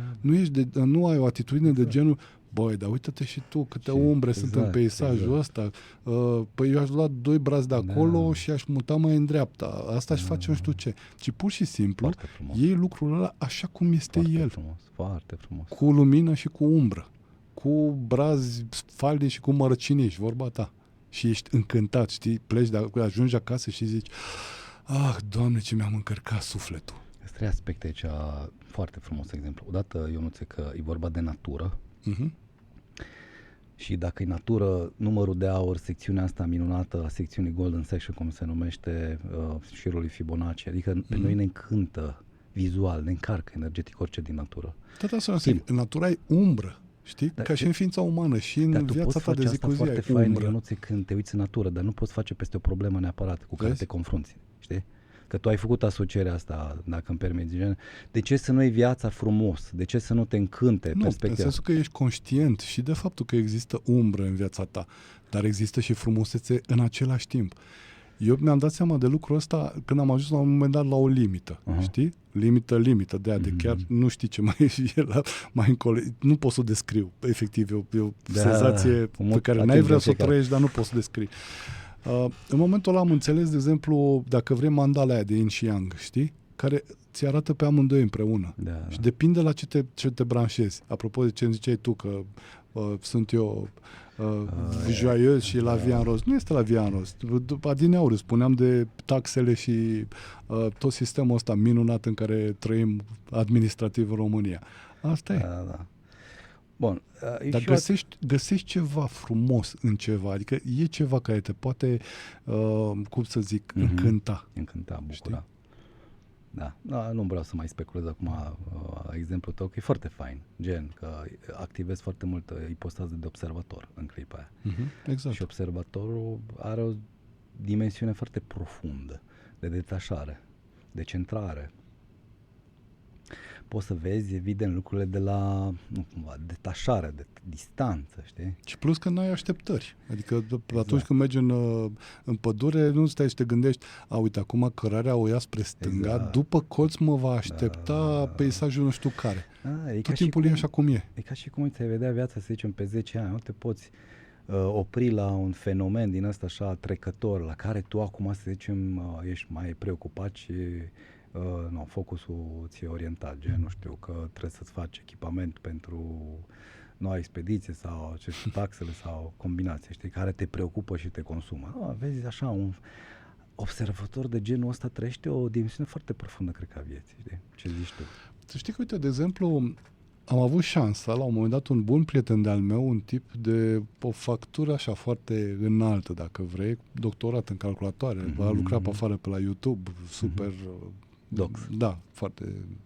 Tipul, la un moment dat, îl văd foarte fericit, Răzvan. Foarte fericit, știi? Și, efectiv, a întrebat, i-a zis, Xulescu, poate ne ascultă, ce ai făcut? Ce-i cu tine de ești așa de fericit? Dă secrete. Și a zis, pur și simplu, am ajuns așa într-un moment în care am avut un aha. Că mi-am dat seama că tot preocupau o grămadă de lucruri și viața e pustiu datorită lor și toate cele. Și în momentul ăla mi-am dat seama că, stai puțin. Dar știi, exact atitudinea asta de martor în care și-a văzut lucrurile din viață și a zis, dar stai puțin, că aspectul ăsta care pe mine mă face nefericit, Bă, dar nu mi-aparține, că nu mă interesează pe mine. Da. Asta este, de fapt, iubita mea, care tot zice că of și văleleu, știi? Și asta îmi spunea că, de fapt, și-a dat seama că a făcut din problemele celorlalți problemele lui. Exact. Foarte frumos. Și a pus abțibilduri pe conștiință de la ceilalți. Foarte frumos. Vezi, pilde de genul ăsta au nevoie oamenii să audă. Mă bucur tare mult, așa că, nu. Că ajungem să le facem publice. Da, facem ping-pong de idei frumos. Bun, ajungem la al doilea aspect. L-am amânat un pic. Mi-aduce aminte de ce ai zis și de Ed Te rog. Cartol. La un moment dat, știi că și el a avut un moment din ăsta și îl povestește în cartele. De Eckhart Tolle, că am intrat eu peste tine și nu știu dacă s-au auzit, da. De Ed Cartol, așa, exact. Foarte fain, dar e o încurajare să citim și cartea asta, Puterea Prezentului, că avusese un moment de depresie masiv, înainte de așa zisă iluminarea lui, știi, și de conștientizarea acelea stări, știi, de detașare și de observator și de o dimensiune mult, mult mai profundă a sufletului, chiar a sinelui. Pe el spunea că, de fapt, ce a trăit în clipa respectivă de iluminare și i-a dus o stare de aia de beatitudine, de adormea, adică nu adormea, de fapt, da, putea să se culca prin parcuri, prin nu știu ce, că, da, nu interesa, pentru că era într-o stare de beatitudine continuă, nu era ceva să-l deranjeze sau că plouă sau Exact. nu era nicio problemă. Și spunea că momentul ăla pe care l-a trăit atunci, care a impactat atât de puternic, de fapt radical viața, a schimbat-o la 180 de grade, i-au trebuit câțiva ani după aceea ca să-l înțeleagă mental, să-i că, da, efectiv, ce-i cu mine, ce s-a petrecut atunci. Foarte frumos. Da, și cealaltă carte lui Un nou pământ e genială. No. Tot al lui Cartol, da. De Cartol. O să pun descrierile în link, link-urile nu în facem descriere reclamă la nimic. ca să fie, da. Nu sunt cărțile noastre, din păcate. Yeah. Revenind. A doua. O altă variantă la care am meditat, și anume este o revoltă împotriva autorității și controlului. Cineva cândva ți-a spus ce să faci, cum să faci, modelul coercitiv școlar sau nu, sau familial, și ai zis, bă, nu vreau. De ce? Și atunci a fost un mecanism, cum se numește în psihologie, de coping sănătos, adică ți-ai dezvoltat personalitatea cumva așa, să supraviețuiești în zona aia de punitivitate, coerciție și așa mai departe. Și ai zis, bă, eu vreau să fiu un ghiocel care iese prin betonul ăsta, așa cum vreau eu. Problema e că inversionarea și încăpățânarea aceea nu mai poți aplica la 25-30 de ani fără să ai repercursiuni. Tu rămâi în mecanismele alea blocat, gen că, bă, îmi bag picioarele, ok cu cineva. Da, și, sigur, nu s-a auzit pe radio nimic. Așa, și te superi că tot ție îți dai cu stângul dreptul și îți cumva blochezi singur, evident, accesul la performanțe care ar fi în folosul tău. Sunt doi în unul care zice cea și celălalt hăi. Unul care rămâne modelul vechi și celălalt care vrea ceva nou, modelul nou. Aici soluția, la fel cum spuneam de bucurie, plăcere și satisfacție în primul exemplu, aici ar fi să ne dăm seama că, păi, acum e o alegere, nu e o constrângere. Nimeni nu mai zice trebuie. Întreaga terapie, de exemplu, de RABT, Rational Emotional Behavior Therapy, a lui Albert Ellis, foarte interesantă și ea, se bazează pe ideea asta de a ieși din spectrul lui trebuie. Trebuile ăsta e foarte patologic de multe ori. Nici nu ne dăm seama. Mi-aduc aminte când am auzit prima dată în facultate lucrul ăsta. Cum adică? Dar eu vreau să trebuiască, eu vreau să mut în loc. Eu așa am trăit pe principiul ăsta, că îmi pun ceva în cap, fac. Nu, e un pic foarte. Și plus că la noi în Cluj nu se spune trebuie, este musai. Mai știi bancurile alea, așa că... ce vrea să zic un ardelean când refuză? Ce vrea să zic un ardelean când e de acord? Știi? Știi toate. Un fel de ce zice un ardelean când a înțeles ceva? Da. Bun. În contextul ăsta, revenind, ar fi frumos să-ți permiți să negociezi cu acea parte care cândva era un mecanism sănătos de coping, supraviețuia, era ghiocelul la efervescent și original, și să-ți dai voie să fii încăpățânat, între ghilimele, constructiv, la modul de a te ajuta. Fii prieten cu tine. Doi în ăsta să fie doar unul sănătos. Și în momentul când îți vorbești, negociază fain cu tine. Hai bă, Alexe, Victore, Mihai, Răzvane, Ionuțe, băi, vrei să faci chestia asta? mi-ar plăcea să fac asta, vorbește frumos cu tine, negociază, după ce realizezi task-ul cu tare, mă recompensez, că vine vorba de primul exemplu. Altfel, încăpățânata sau încăpățânatul zice, da, sunt de acord, fac, ok, încep. Dar sistemul 2, inconștient, îl sabotează. Trage frâna de mână. Exact. Trage frâna de mână foarte bine. Sistemul 1 bagă cheia în contact și hai să plecăm de pe loc. Sistemul 2 zice, da, sigur, hopa, Cum au spus secvenția asta așa, că doi din ăștia așa cool guys, știi, vreau să se dea mare, știi, să se opresc în fața unei tipe, știi, și se gripa motorul și nu putea să facă gestul ăla și intrau în, știi, în mega stres, penibil un pic așa. Dar revenind un pic în poveste. Eu știi la ce mă gândeam de obicei, Răzvan, la lucrul ăsta, să-mi spui dacă să-mi validezi înțelegerea, deci cu validare, reziliență, etică, niște lucruri de genul ăsta care au pătruns obsesiv în limbajul ăsta, în spațiul public, așa, că și ăsta e pătruns cu... Așa, pătrunderi. Cu berbecul. Eu știi cum numesc treaba asta, că s-a schimbat piesa de teatru, dar actorul a rămas același. Nu a rămas același în sensul că interpretează același rol din prima piesă. Adică e interesant, știi? Da. Îl joci pe Otelo în prima piesă, după care vine, nu știu... Adam și Eva. Hamlet. Așa, da, Hamlet. Adam și Eva, bun. Și trebuie să-l joci pe Adam. Dar tu ai rămas în continuare blocat pe Otelo, exact. Știi? Și te duci în piesa următoare, în relația următoare, în următoarea perioadă din viața ta și zici, eu sunt Otelo, știi? E foarte interesant, bă, și zicea Gurdjieff, o chestie faină, că dacă vrei să cunoști psihologia unui om, învață prima dată mecanica. E absurd așa și jignitor, dar până la urmă suntem mult mai mecanici decât credem. Suntem un concurs de împrejurări și eforturile noastre de a ne descoperi, dacă nu merg pe acolo prin concursurile de împrejurări, dăm rateuri mari. Deci suntem un construct bio-psihosocial masiv. Adică a fost enorm de impactant, mult mai important decât noi ne imaginăm, mediu.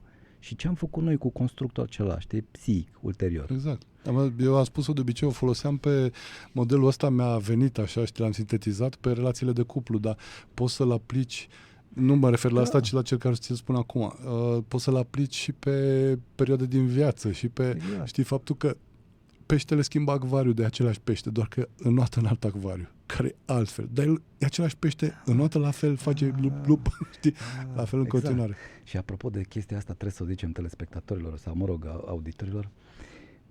Tu zici telespectatori, să le spun asta celor de pe radio care ne ascultă, pentru că avem și umbrelele aprinse aici și camerele, și că filmăm pentru... Filmează, nu știu exact. Da, pentru podcastul de pe YouTube. La un moment dat avem așa un podcast, exact, dar revenind. Băi, e fascinant un experiment, îi zice Learn Helplessness. L-am zis și la cealaltă precedentă emisiune, dar insist, pentru că e foarte tare dacă îl privești cu... Să înveți neajutorarea? Da, învățarea neajutorării, am traducere. Martin Seligman, anii, nu știu, 70-80, încă se puteau face experimente pe câini, i-au băgat într-o cușcă pe câțiva, separați la mijloc de un geam și i-a transportat dintr-o parte în alta. Ți minte că ți-am mai povestit, printr-un gemuleț, dar plafonul era cu electrozi. Și băgau curent, nasol, pare rău pentru situația asta, dar anyway, băgau curent, săreau dintr-o parte în alta cuștii, prin gemulețul ăla, până când cercetătorii, așa, mai sadici un pic, obturau geamul, băgau din nou curent în ideea că sar pe acolo și fac aceeași chestie, nu mai puteau, dădeau cu capul o dată, 2 de 3 ori, de 10 ori și renunțau. Ceea ce e foarte interesant în experimentul ăsta, că după aia deschideau din nou geamul și nu mai încercau. Scoteau zidul între, care erau stânga-dreapta, despărțitor, știi, părțile alea, zidul respectiv, și tot nu mergeau. Scoteau gratile complet ale cuștii și puneau un lan în iarbă și nu mergeau de acolo. Și cu alte cuvinte, chestia asta raportată la noi de multe ori, ai făcut money management de 100 de ori și nu ți-o mers, probabilitatea e foarte mare să crezi că n-ai cum să realizezi chestia asta la lung, pentru că you failed, ai dat cu capul. Ai dat cu capul de geam. Ai avut 10 relații și evident că lucrurile cu sincope și mai departe problematice s-au evit la suprafață și nu ți-o mers, n-are cum să-ți meargă 11 ore. N-ai achitat taxele la timp și mai departe sau ce știu ce nebunii financiare revin, s-ar putea iarăși acolo să ai sentimentul că nu se poate. Sănătate, ai încercat să mergi la sală de 10 ori, a 11 ore renunți. mesajul următorul, suntem mult mai programați decât noi credem că nu putem, când de fapt am putea la un moment dat, la 11-a încercare, la 12-a încercare, la 13-a încercare. Deci un mesaj, să îndrăznim să putem, să facem. În contextul ăsta, apropo de ce ziceam noi, că împotriva sistemului, împotriva controlului, știi? Dacă noi am avut sentimentul că cineva ne-a constrâns, vă recomand o altă carte foarte faină și un capitol din ea, 12 reguli ale vieții, la lui Jordan Peterson. Zice despre povestea cu homarii.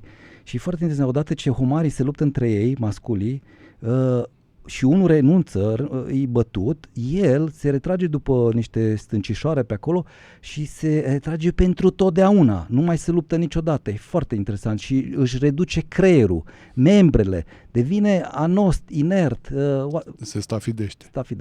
Ce e fascinant și mă opresc cu coroborarea asta și parantezele deschise, deci noi avem senzația că n-am putea, falsă de multe ori. Și totul se leagă, mare parte, să nu folosesc absolutisme, de sistemul de credință. Este animat, acum se vede, dar e un mesaj și îl văd deseori că contextul cabinetului mi-aduce deseori aceste circumstanțe în care se vedea clar că mai trebuia o încercare. 2, 3, 4, puneți sacoșa cu geanta, cu trainingul. Puneți că se va putea, ai 120 de kg, e ok, e greu. Ai renunțat de 10 ori la mai știu ce cure pentru că nu mers, e greu, dar, apropo, fac o ocazie asta, reclamă, se poate? Depinde la ce, nu. Nu se poate. La Oșava? Tabăra ta. La tabăra noastră de Ayurveda, lasă că o facem bine, bun. Revenind, eu nu țin un mare maestru vis-a-vis de chestia. Revenind, în cazul ăsta, că se poate, mergi, du-te, încearcă, urmărește, pentru că nu se știe când, momentul ăla de declic, va fi fără geam. Insist că procrastinarea până la urmă e un pro mâine, care poate fi până la urmă pro astăzi dacă apare declicul respectiv. Și totdeauna îi pe calapodul sudorii, oboselii, neîncrederii, totdeauna, mare parte. Și evident că e un aspect pe care noi îl vom gusta în mă repet, parte din timp. Da, vezi, uite, Răzvan, aici sunt două lucruri la care țin acum. E vorba de faptul că cred că, vezi, ce am accentuat, să zic așa, și un puțin mai devreme la capitolul anterior, că nu vedem și altceva, știi? Că vedem doar, eu numesc asta cumva că e o conștiință de tip lanternă. Da. Unde pui spotul, acolo luminează și acolo vezi. În rest este întuneric total și nu vezi. Noi bărbații de obicei suntem mai spot, așa, femeile sunt mai să zic girofarul, sunt mai white, mai mult, așa, chiar cu multe grade, uneori chiar peste 180 de grade. Spun asta pentru că, uite, am avut, iarăși azi dimineața, am citit o postare a părintelui Pimen. Foarte mult mi-a plăcut. Și culmea a fost că am zis, Doamne, e atât de frumoasă încât mi-ar plăcea, după masă când mă duc la radio și fac Vitamina C cu Răzvan, să fie cumva discuția în zona aia, să o zic, chiar am venit acum, stai așa că îți spun povestea. Era cu un de ăsta care practică, nu știu cum îi zice, un discipol, dacă vrei, care se duce la maestru, ar fi pe partea asiatic, dar se duce, uite, o facem așa, cu discipol maestru, știi, ce era, se duce la preotului, la părintelui. Deci, uite, discipolul se duce la maestru și zice, maestre, nu știu ce să mai fac, pentru că tot practic și nu se petrece absolut nimic în viața mea. Îl rog pe Dumnezeu de dimineață până seara, stau în genunchi de nu mai îmi simt umerii și nu se petrece absolut nimic în viața mea. Ce să fac? Și el se uită așa puțin prin încăpere și zice, păi ia un pic ulcica asta, du-te jos în vale la izvor și adu niște apă.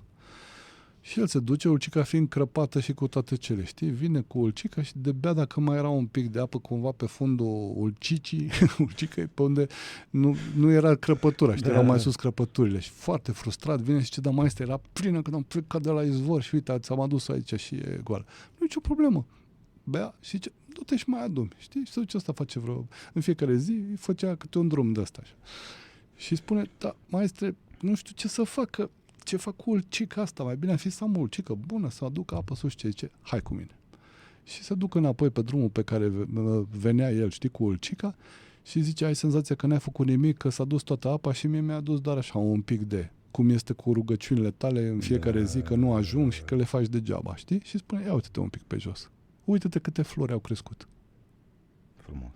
Știi? De care tu nu ești conștient că ești atât de îndârjit, știi? Și, nu zic înrăit, îndârjit să stai tu acolo, că băi, am un task și ăsta trebuie și tu nu vezi de fapt și ce e în jur, știi? Frumos. Ca și cum mergi pe munte și zici, nu, dar eu trebuie să ajung în vârf. Unde e vârful? Numai la el mă uit. Da, foarte frumos. Mă duce cu gândul la o altă carte, Atomic Habits, și diferența între obiective și sisteme.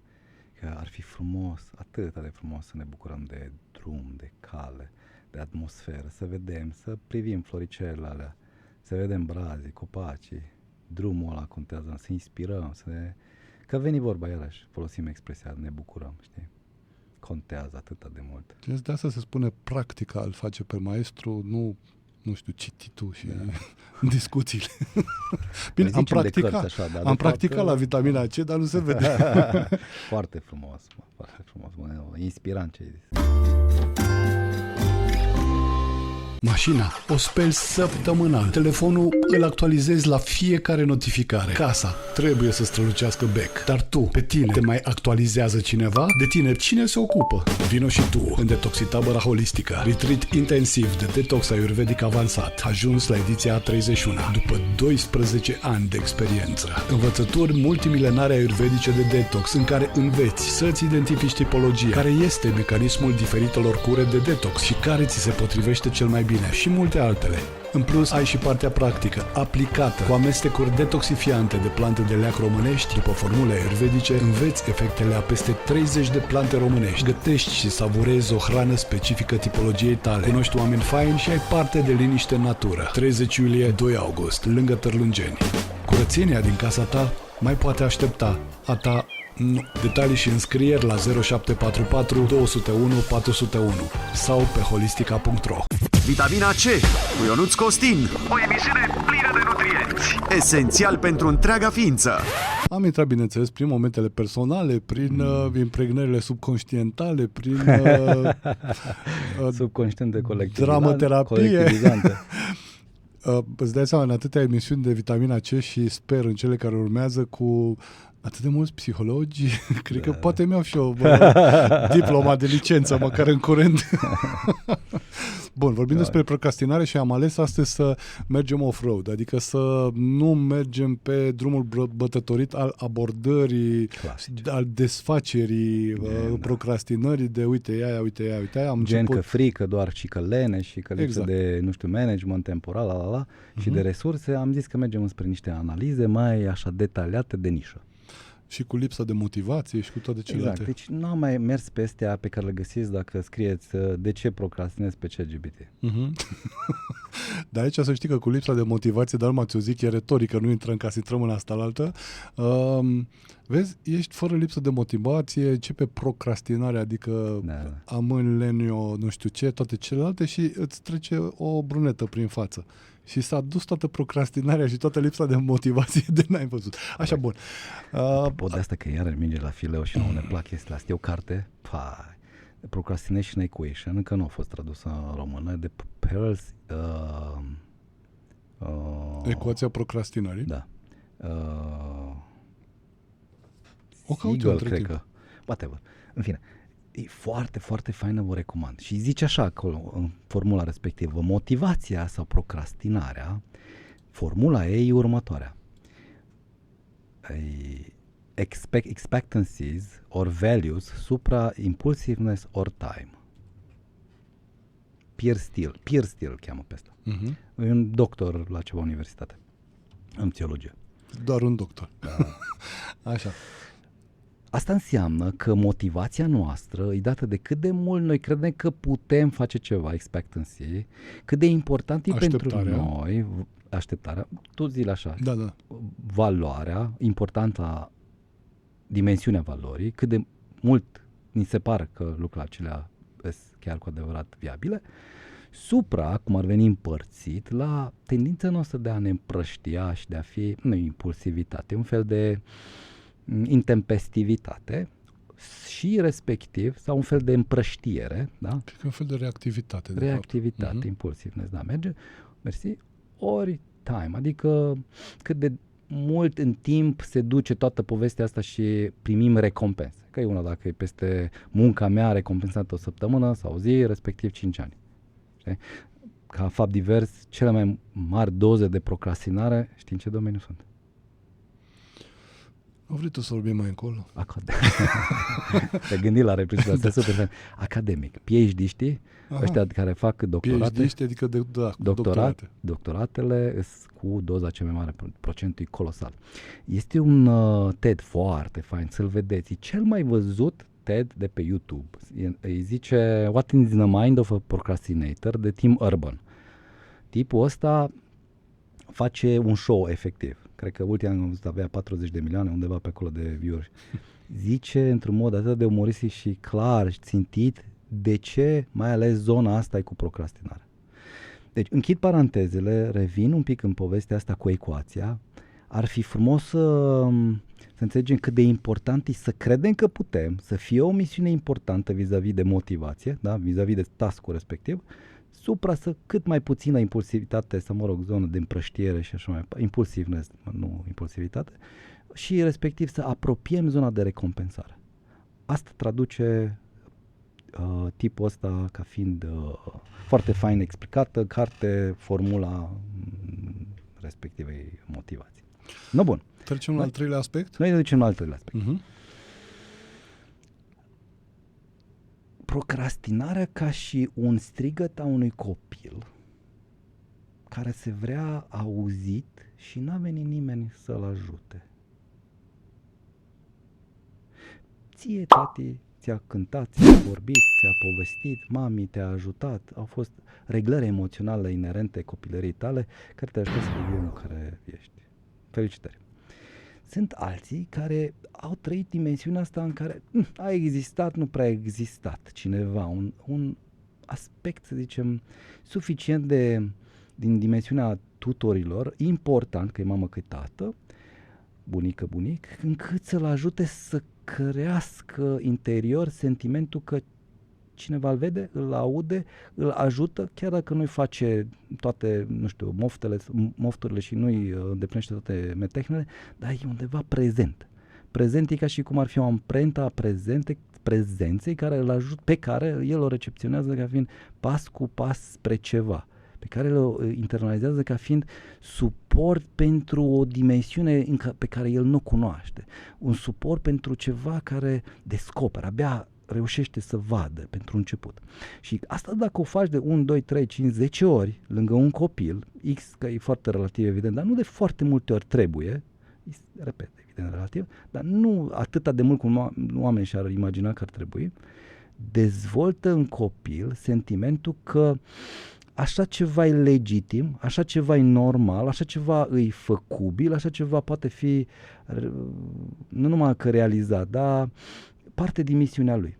Nu apare dimensiunea asta, nu apare acea prezență necesară și el zice așa, undeva în psihicul lui, sunt cam singur aici, pe plantație, mă descurc singur, viața mi-a arătat că e important să fac lucrul ăsta, mă încurajez ca să fac lucrurile astea, uneori îmi iese, dar undeva adânc încă un copil care strigă după prezența adultului care n-a fost.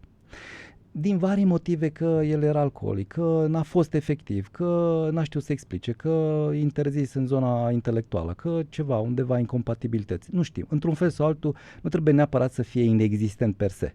Undeva nu s-a potrivit, ceva USB-ul cu, știi, interfața nu au comunicat. Revenind în povestea asta, dezvoltă un fel de vreau să vină încă și stai locului. Vreau să mă salveze și stai locului, ca și cum ai sta pe malul unui lac și în speranță că la un moment dat apare barca aia. E celebra expresie cu așteptăm americani. Așa. Da. Nu.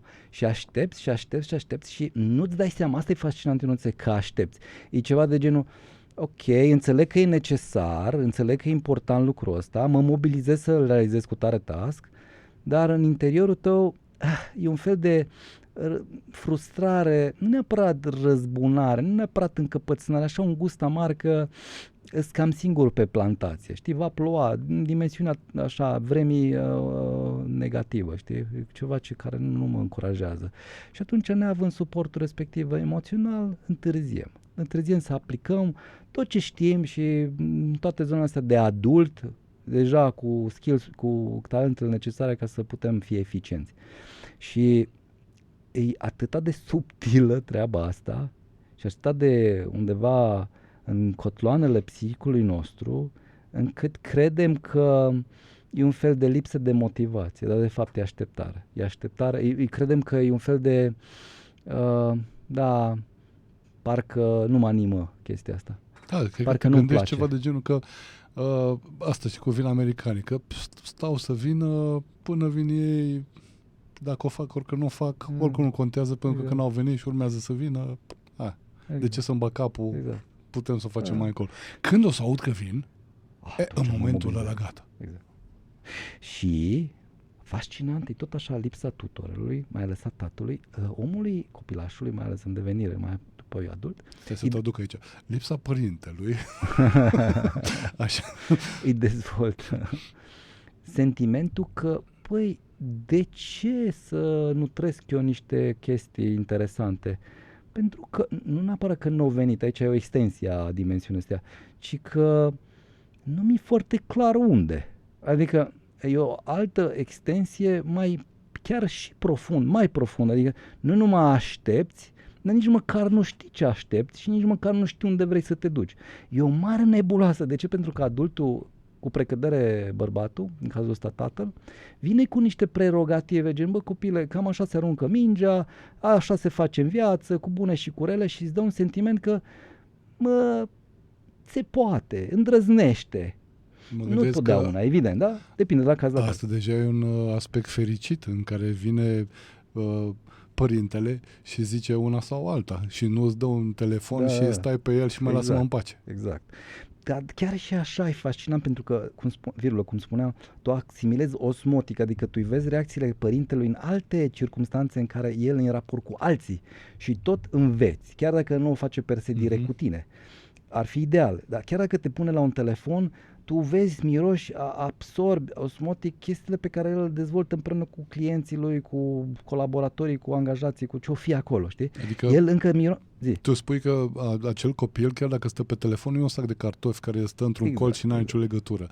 Ci este un copil care totuși percepe lucrurile, chiar dacă el pare că este focalizat în telefon. Exact. Și atunci, aici de la caz la caz, acolo unde nuanțele de rigoare, că nu poți fi comprehensiv aici, sunt foarte multe lucruri relative, da? Unde simți că n-a venit adultul să te ajute, apare un anumit soi de blocaj, încăpățânare. Aș vrea și n-am nici motivație. N-am motivație și nici nu știu unde să merg. E clasică chestia asta unde tatăl lipsește că copiii nu știu ce facultate să aleagă, n-au încredere, deși e banală chestia asta, aparent banală, a prezenței tatălui, uneori o face mega indirect.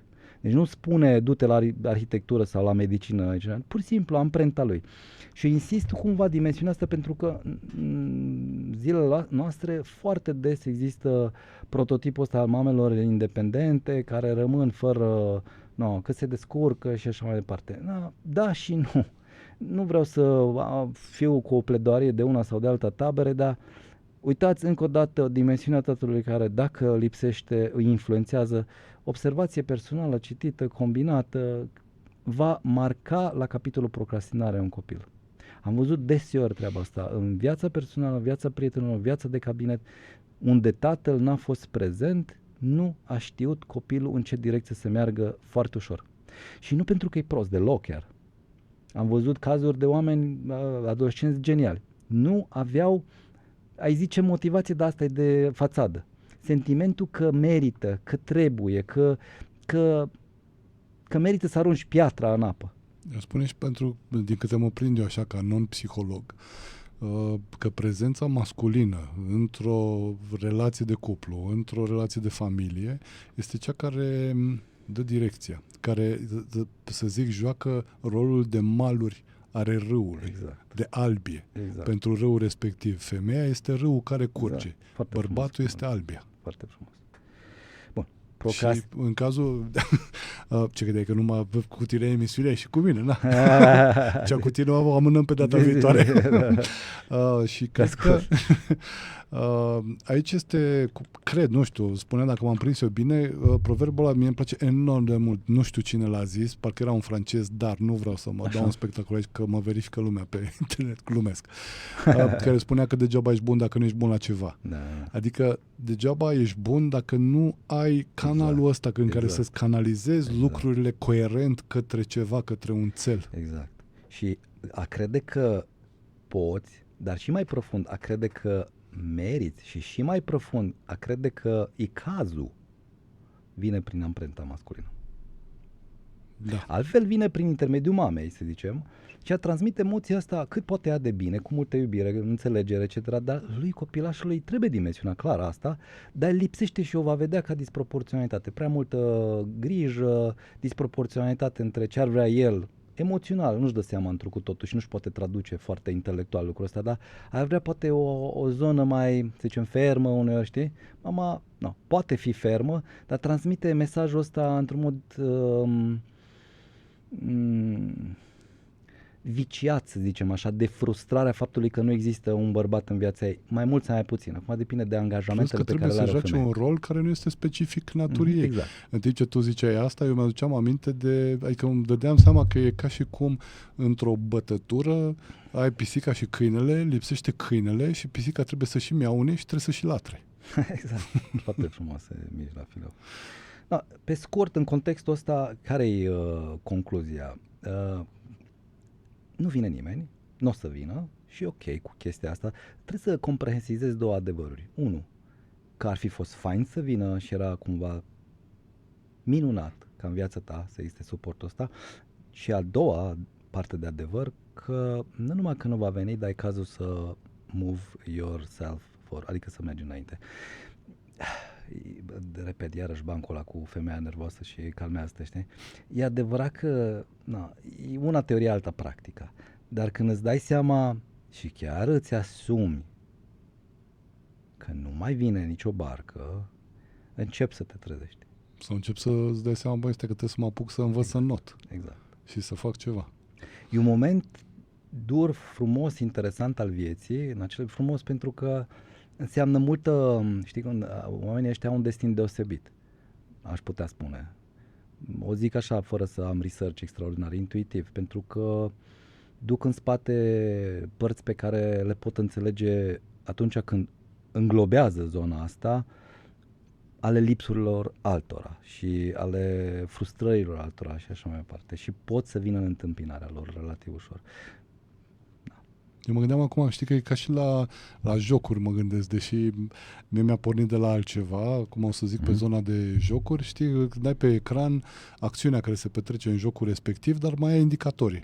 Câte vieți mai ai, câte energie mai ai, ce arme ai la dispoziție, ce o mai fi pe acolo, că nu am jucat de câțiva zeci de ani vreun joc, decât jocul vieții. Și printre ele, la unele jocuri, de exemplu, ai, nu știu, 30 de minute ca să finalizezi nivelul respectiv. Nu așa, pac, de la început sau ce-o mai fi. Vezi, într-un fel este exact ca și cu viața noastră. Ai un timp pe care de data asta nu știi cât este și în care ai de făcut niște lucruri, de trecut niște niveluri, să zic așa. Știi? Și în timp ce noi stăm, în timp ce noi într-o relație de cuplu, de exemplu, pierdem timp să ne certăm, să ne impunem, să ce-o mai face, știi? Jocuri de-astea de roluri, de se aduce goului, știi, să ieși la vânătoare, ai luat niște apreciere și aduci lui. Vezi ce important ești în relația ta de cuplu? Dar între timp ce se petrece este că avem clepsidra aia, știi, a vieții noastre și nisipul ăla tot curge în continuare, în continuu, el tot curge, indiferent ce facem, el curge în continuare. Și vezi, dacă am avea conștiința asta a propriei noastre clepsidre, mai stăm să îi așteptăm pe americani, mai... Exact. Și când te trezești la dimensiunea nisipului scurs și vezi cât mai ai, apropo de link-ul acela și emisiunea, TED-ul acela cu Tim Urban, că el punctează foarte fain. Avem 80 și ceva de întinse pe ani, experiențe, cam expectancy-ul de Așteptarea. Așteptarea vieții. E foarte fain. Eu vezi când îți dai seama realmente câte zile ai de fapt și îți dai seama câte săptămâni ai și îți dai seama câte luni ai, o să chiar așa multe, când realizezi că pe la 50 de ani probabil că mai ai 30-40 de primăveri. Da, vezi că asta este, cu toții ne considerăm nemuritori și ne comportăm ca atare, Dar, uite-te, hai și să nu e vorba, vezi că noi punem problema în domeniul ăsta al propriei noastre vieți, de cât de lungă este sau de scurtă, legată de sănătatea noastră trupească. Adică, băi, eu acum sunt super ok, ce poate să mi se petreacă? Evident, dacă fac acum o evaluare interioară, ce 20 de ani, hai, 30-40, merge. Da. Dar nu-ți dai seama că poți să ieși din bloc și cineva șterge praful și dă peste un ghiveci. Să ne ajute Dumnezeu să adică nu este legat doar de sănătatea trupească. Sunt și lucrurile care se mai petrec în jurul tău. Exact. Și cumva ne dezvoltă și dimensiunea asta a umilinței. Și a ne conștientiza efemeritatea. Te referi la umilință ca și smerenie, nu ca și invalidare. De exemplu, fac obiceiul ăsta că mai alerg dimineața sau fac un pic de sport și e foarte ușor tangentă partea asta cu a te crede mare și tare și așa mai departe, sau mă duc la un concurs pe munte sau... Și Răzvan e drăguț, el zice că mai alergă un pic dimineața, dar el participă la ultramaratoane, maratoane și toate cele. Și dacă nu ne facem reclamă. Și îmi dau seama cât de importantă e treaba asta a smereniei.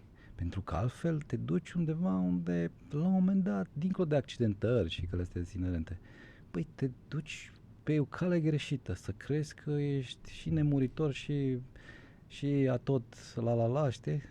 E foarte periculos. Bine, odată ce intri în contact cu natura, cu energia asta frumoasă a vitalității, mai rar îți intră prin cap foarte multe, să zicem, plăsmuri în astea ale imaginației debordante, negative, să zicem așa. Dar totuși e importantă, repet, umilința aia, nu de smerenie, da? Da. Să ne aducem aminte că totul vine de la Dumnezeu până la urmă și energia pe care o avem tot de la El vine și ce facem datorită Lui. Suntem niște instrumente, prindem niște posturi de radio minunate, le manifestăm și cam atâta. Suntem doar niște instrumente. Că până la urmă, tot ce înseamnă putere, inclusiv asta că tu ești mare sau eu nu știu cum, vine tot de la El. Trebuie să ne aducem aminte. Am punctat asta pentru că până la urmă și la procrastinare ne poate ajuta. Și că nu suntem singuri. Putem apela și la alte energii, să zicem. Adică să zici la un moment dat să-ți dai seama că pe orizontală n-ai nicio șansă și să ridici tu odată ochii spre ce să zici, Doamne ajută-mă că nu mai pot. Exact. Dar ăla este momentul în care ego-ul pune genunchiul în pământ și recunoaște că eu nu pot. Ceea ce e cam greu pentru el. Exact. Pot fi coroborări până la urmă. Mai să ne înseamnă că suntem un fel de extensie. E foarte complexă faza asta și nu pot să... Adică, unde ajungem?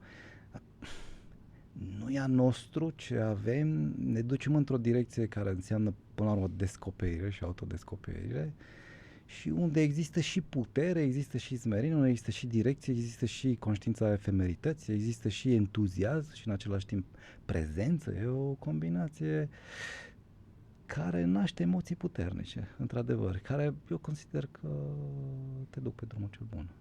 Echilibru, că ție îți plăcea ideograma respectivă, Confuciu sau cine... Zice între Yin și Yang. Exact, Yin și Yang. Da, pentru că este un simbol enorm de simplu. Da. Până la urmă e un cerc cu un S, dacă vrei, 2 puncte, atât, nu știu ce poți face mai simplu de atât, știi? Pe care putem face un sezon întreg numai de vitamina C pe tema desenului cu Yin și Yang, aia între. Mai avem câteva minute așa că o să fiu cu repede înainte cu niște idei despre cum am putea să ne ajute psihologia și domeniul ăsta ca să nu mai procrastinăm. În general, cu un psiholog în cameră e greu să conduci tu discuția. Că... Te rog, Răzvan. Am înțeles aluzia. Te ascult. Așa, pentru binele auditorilor. Transformările și deblocajele, să zicem așa, ar fi fain începuturilor să le dăm curs dimineața. Deci dimineața este perioada favorabilă începuturilor lucrurilor. Exact. Pentru că Știi oricum începe ceva atunci. Exact. E ca și cum bate, iartă-mă, te tot trebuie, îmi place că tot gesticulezi și o hați, noi o să mai avem emisiune, zi. Ai zis, deci îți trimit video de aici. Deci e ca și cum atunci începe vântul să bată înspre vest și atunci și tu, toate lucrurile pe care le-ai de făcut înspre vest, pac, faci și tu, că te ajută vântul. Cât de clar povestești, mă. Deci, Dacă nu i-am așteptat pe americani, ce să fac? Ești deja, știi, pe barcă departe și vâslești cu viteză. Deci, în sensul frumos.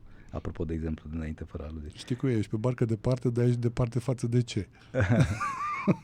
Știi, apropo de chestia asta, parabola aia frumoasă, când doi la un moment dat meditau și nu știu ce și profundă meditație, în ce în ce mai și dimensiunea asta a experienței interioare, a mindfulness-ului, mă rog, a prezenței, tot aprofundau și, bă, cred că trebuie să mai evaluez un pic, știi? Că, nu, așa, și se duce cu barca, știi? Și zice, bă, primul oraș, primul context din ăsta așa mai social, știi?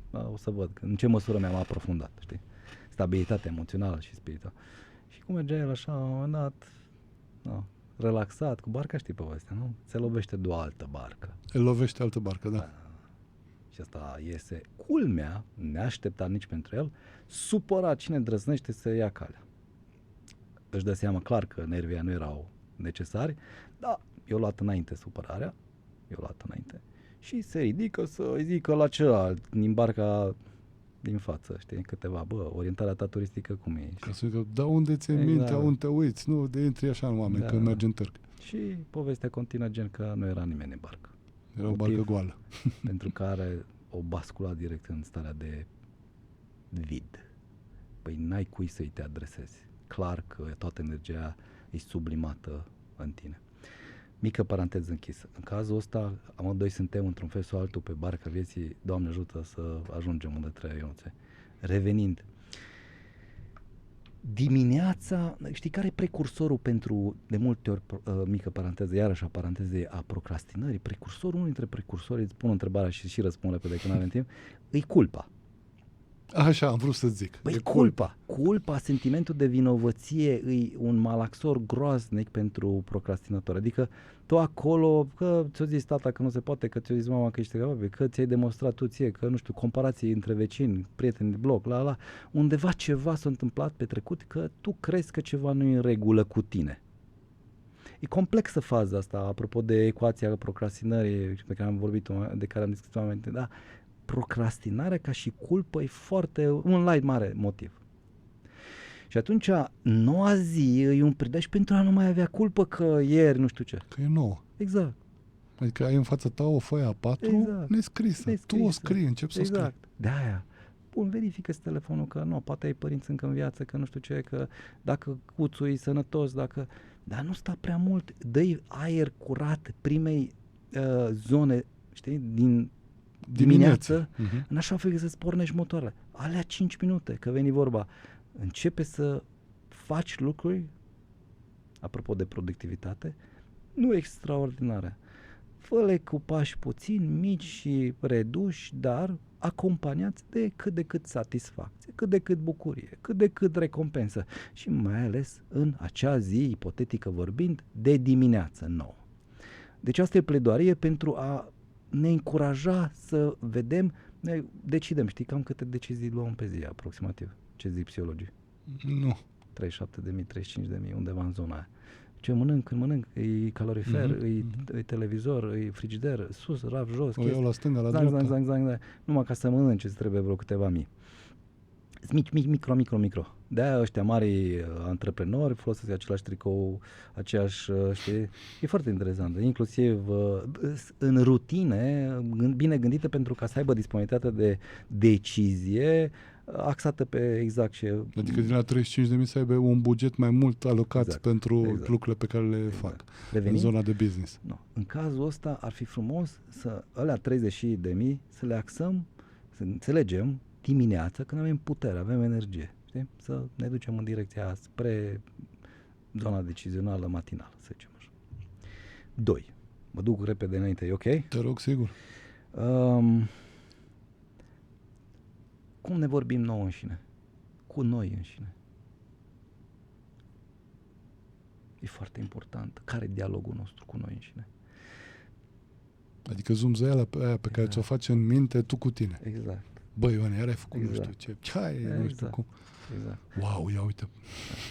De multe ori zic psihologii, bă, dacă eu am reușit chestia asta în cabinet, între ghilimele și pentru că e complex, orice psiholog normal la cap nu-și arogă merite prea multe. Deci știe că e un instrument acolo.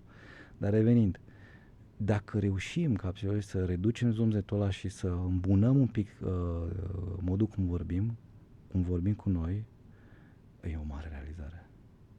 Pentru că altfel, tot așa, e un construct interesant dintre părinți, zona parentală, coroborată cu alte chestii pe care le putem înțelege mai mult sau mai puțin, dar mai ales undeva acolo, zona parentală, și dacă mama, fără să vrea, va avea un discurs din ăsta punitiv, gen, ba, iarăși n-am făcut, iarăși nu pot, da? Îl preiei și vorbește așa cu tine. Nici nu trebuie să-ți explice prea mult. Poate maică-ta te-a încurajat, poate taică-ta a fost cel mai cu dezvoltarea personală și cărțile suspuse, dar îl asimilezi osmotic. Și atunci, un lucru la aspectul ăsta ar fi o premisă extraordinară pentru reducerea procrastinării. Cum spuneam, culpa în predictor mare. Și atunci, fii îngăduitor. N-ai putut. Schimbă-ți limbajul ăla că, bă, ești incapabil. La mâine o să încerc, o să urmăresc încă o dată. Ceva mai trebuie ajustat. E necesar să mai fac poate niște pași în prealabil. Poate gap-ul ăla între expectanțe și ce reușesc e prea... Hai să secvențializăm chestia asta în așa fel încât să pot să duc. Etc. Limbajul pe scurt interior. Este exact ce spunea Eminescu în Luceafărul, își vorbește azi, își vorbește mâine, astfel limbajul e gata. Exact. Așa, următoare. Și ultima, că sunt multe de povestit, ar fi să înțelegem mecanismul ăsta a efectului compus.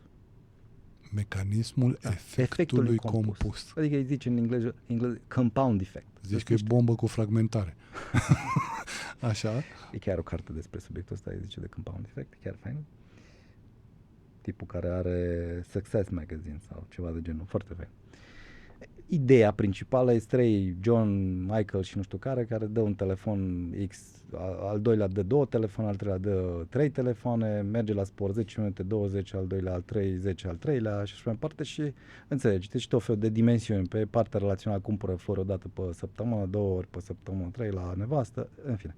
Și se vede că e orizontală mult în care efectele nu se văd.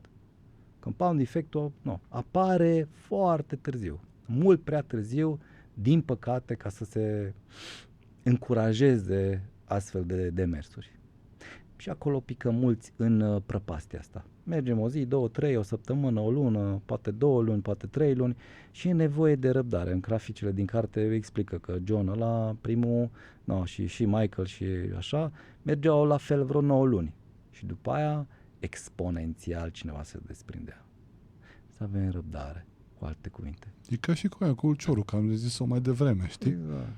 Că degeaba odată o duci într-o zi ulciorul, curge apa, nu o să crească florile pe drum. Exact.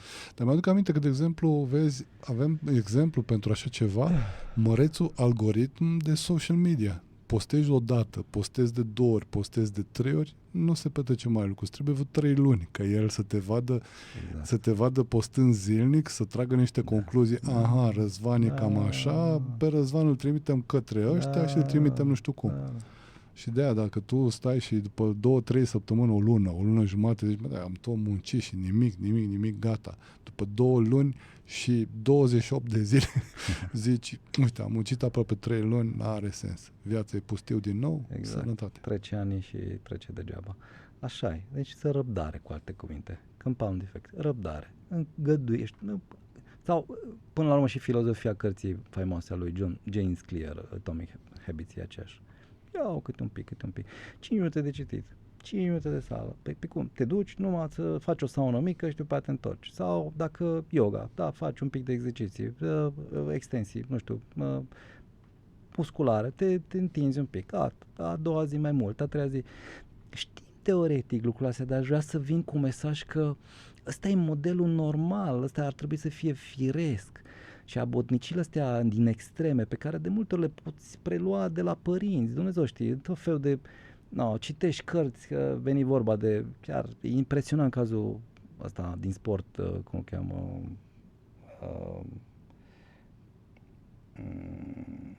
în fine, mi-aduc aminte imediat, care face tot felul de colosalisme din astea, de nu-ți vină să crezi, care au scris You Can Hurt Me, știi? Nu, eu sunt pe zona de basket. În fine, m-am întins cu prea multe titluri și nu știu dacă ajută neapărat auditorii. Da, știi la ce mă gândeam acum? Îți iau David un pic. Goggins. Ok. Zi, Te rog. ăsta e șocant se trezește dimineața, alergă 40 de km, merge cu bicicleta 50, nu știu ce, și asta face de zeci de ani deja. E o extremă și lumea e captivată de extreme. Bă, n-are rost. Eu nu sunt stare, n-are cum să... Aș vrea rezultate, să se vadă. Ba, o cură. Știi care e predictor pentru obezitate perpetuă? By the way, o creștere corporală exagerată. Ce statul pe loc. Tendința de a managui, de a gestiona heirupismele astea într-un mod prostesc. Adică, cu alte cuvinte, baci cure după cure, faci posturi după posturi, îți distrugi sistemul, îți dai balance-ul ăsta normal de hormonal și după aia te trezești că ai tu sentimentul că oricând poți apela la așa zisa cură, așa zisa, nu știu, tehnică de cutare și cutare, slăbești din nou. Și cura sau reala transformare vine prin gramul ăla din fiecare zi, care e transformat într-un regim de viață, nu o exagerare de moment. N-are rost să slăbești 20 de kg într-o pentru că, da, bravo ție, sau, nu știu, nici măcar 5. Există o creștere graduală, normală sau organică. La fel cum în șirul lui Fibonacci există deloc întâmplător o creștere naturală, așa cum se dezvoltă și plantele. Așa cum nu ceri tu fiul de grâu să crească peste noapte, nu știu, așa trebuie să creștem și noi. Spre asta să ne orientăm, spre o gradualitate în evoluție. Marea majoritate dintre oameni înțeleg teoretic, dar practic simt nevoia de heirupisme. Astea sunt primele, să știi, semne de patologie în zona asta de psihiatrie sau psihologie, psihoterapie. Tendința, culmea că oamenii o consideră voință mare, determinare colosală, dă-i să fie, că se poate. Cât timp? Și cred că e și o împăunare la un moment dat, pentru că vezi că sunt toți din jurul tot de genul wow, ai 10.000 de like-uri la nu știu ce postare. Nu se mai poate așa oricum, adică trebuie să mergi pe munte să faci 8.000, mulți. Eu nu am nimic împotrivă, îți dai seama. E foarte fain. Orice e frumos atâta vreme cât e natural. Mă rog, înțelegi ce o să zic. Da, dar vezi, mă gândesc pe partea, adică cine nu înțelege asta sau nu crede, lasă, că e tot un fel de procrastinare a înțelegerii. Putem să luăm partea reversă a medaliei. Adică, de exemplu, dacă mănânci o ciocolată, uite, poftim, mănânci o ciocolată într-o zi, nu se petrece nimic. Adică nu se petrece nimic. Ok, o să-ți crească glicemia, vor fi mecanisme și de alchimizare a substanțelor respective și de echilibrare interioară a organismului tău. Nu cazi de pe planetă de la o ciocolată. Nici două, nici 3, nici 10. Exact. Dar dacă o ții așa, cu câte o ciocolată pe zi, nu știu câte, deci nu luni, știi? La un moment dat se petrece, ca energia de prag, știi? Se atinge un anumit cumul și după aceea basculezi. Și apropo de ce zici că e o minge superbă, că asta ai vrut să zici, convins, tu ai eșuat odată, să zicem, de la ce ți-ai propus. Nu mănânc zahăr, chestia ala. Și ai mâncat. Păi ia a doua zi ca fiind, din nou, dă-ți oferți șansa asta, nu te judeca atâta de tare. Ai mâncat ca un spart, între ghilimele, 4 ciocolăți și ți-ai propus să nu mai nu te flagela. Ia încă o zi, Încă o promisiune. Ai spart conturile tale de economii, ți-ai luat pufarini prea mulți. Ai mers cu, nu știu, Elon Musk pe Marte, brusc și dintr-o dată și-ai dat 10.000 de euro inutil. Iartă-te, fii compasiv cu tine.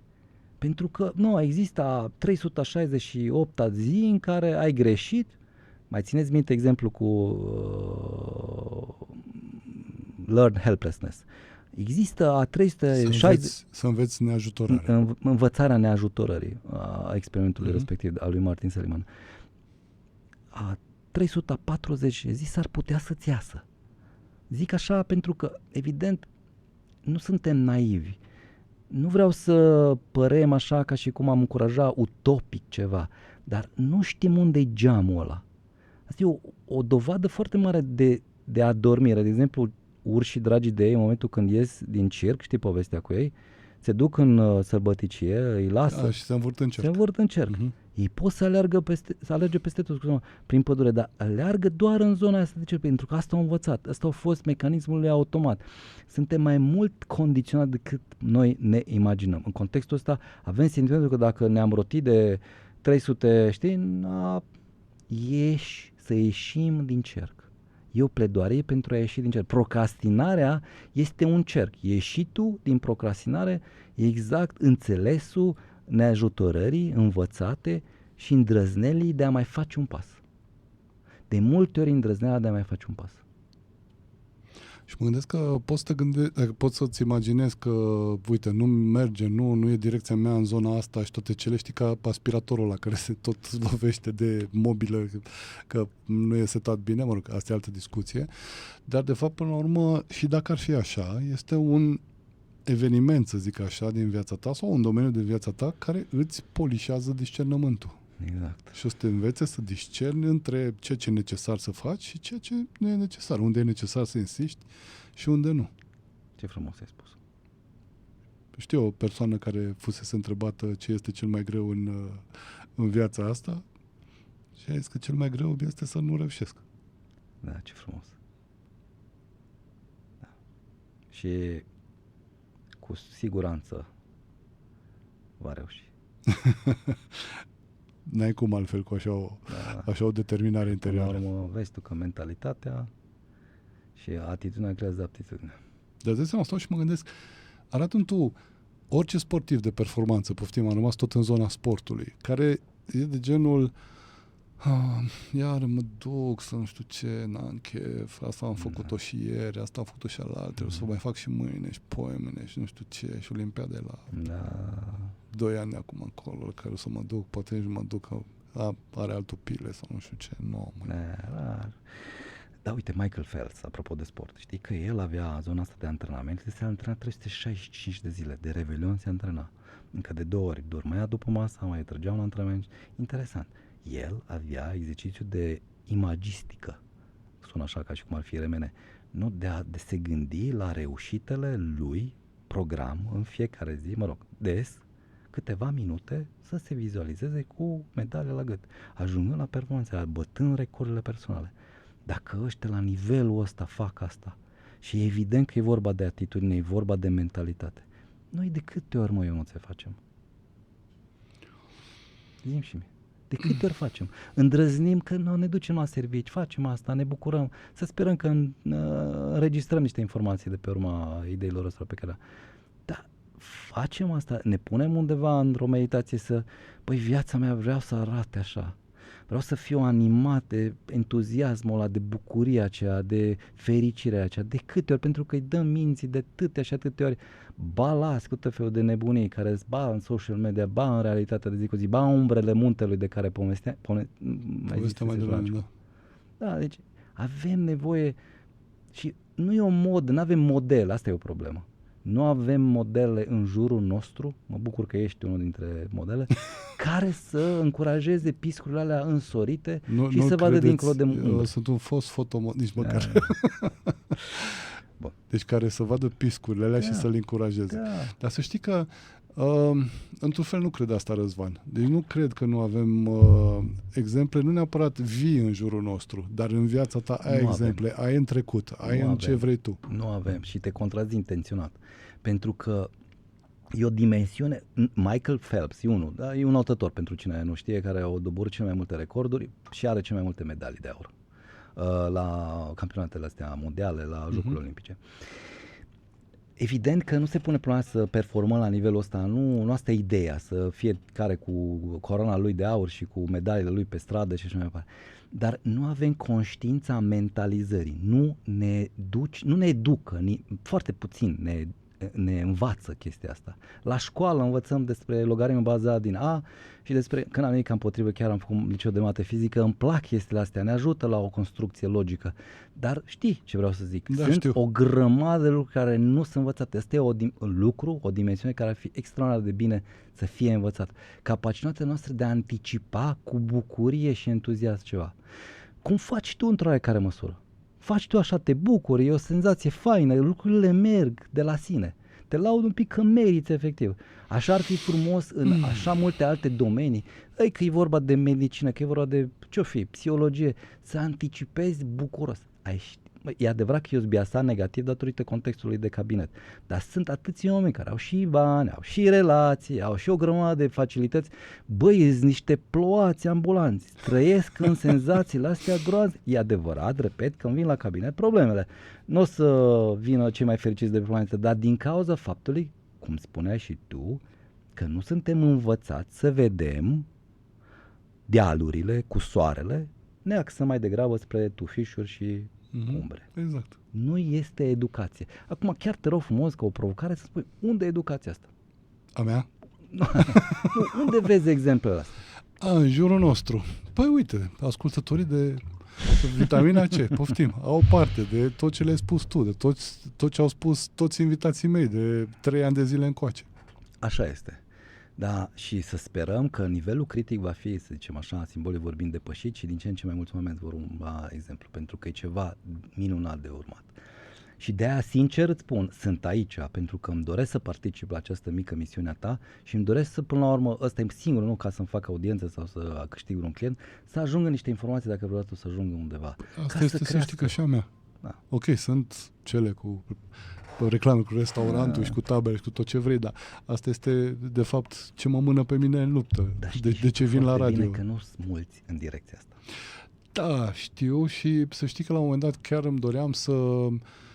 și încă sunt așa dacă să fac sau să nu fac, dar nu vreau să mă lamentez, știi? Adică prefer să facem lucruri frumoase din care oamenii să învețe și să înflorească, decât să fac niște emisiuni de lamentare de genul de cât de mult plastic există în zona spirituală, de cât de mult bla bla de ăsta mental și de trăim aici acum, dar nu trăim de niciun fel aici acum, de tu nu ești trupul, că nu insist acum cu toate cele și așa, de niște teorii de mai bine pui degetele în urechi și te duci în natură, că ești de 10.000 de ori mai câștigat.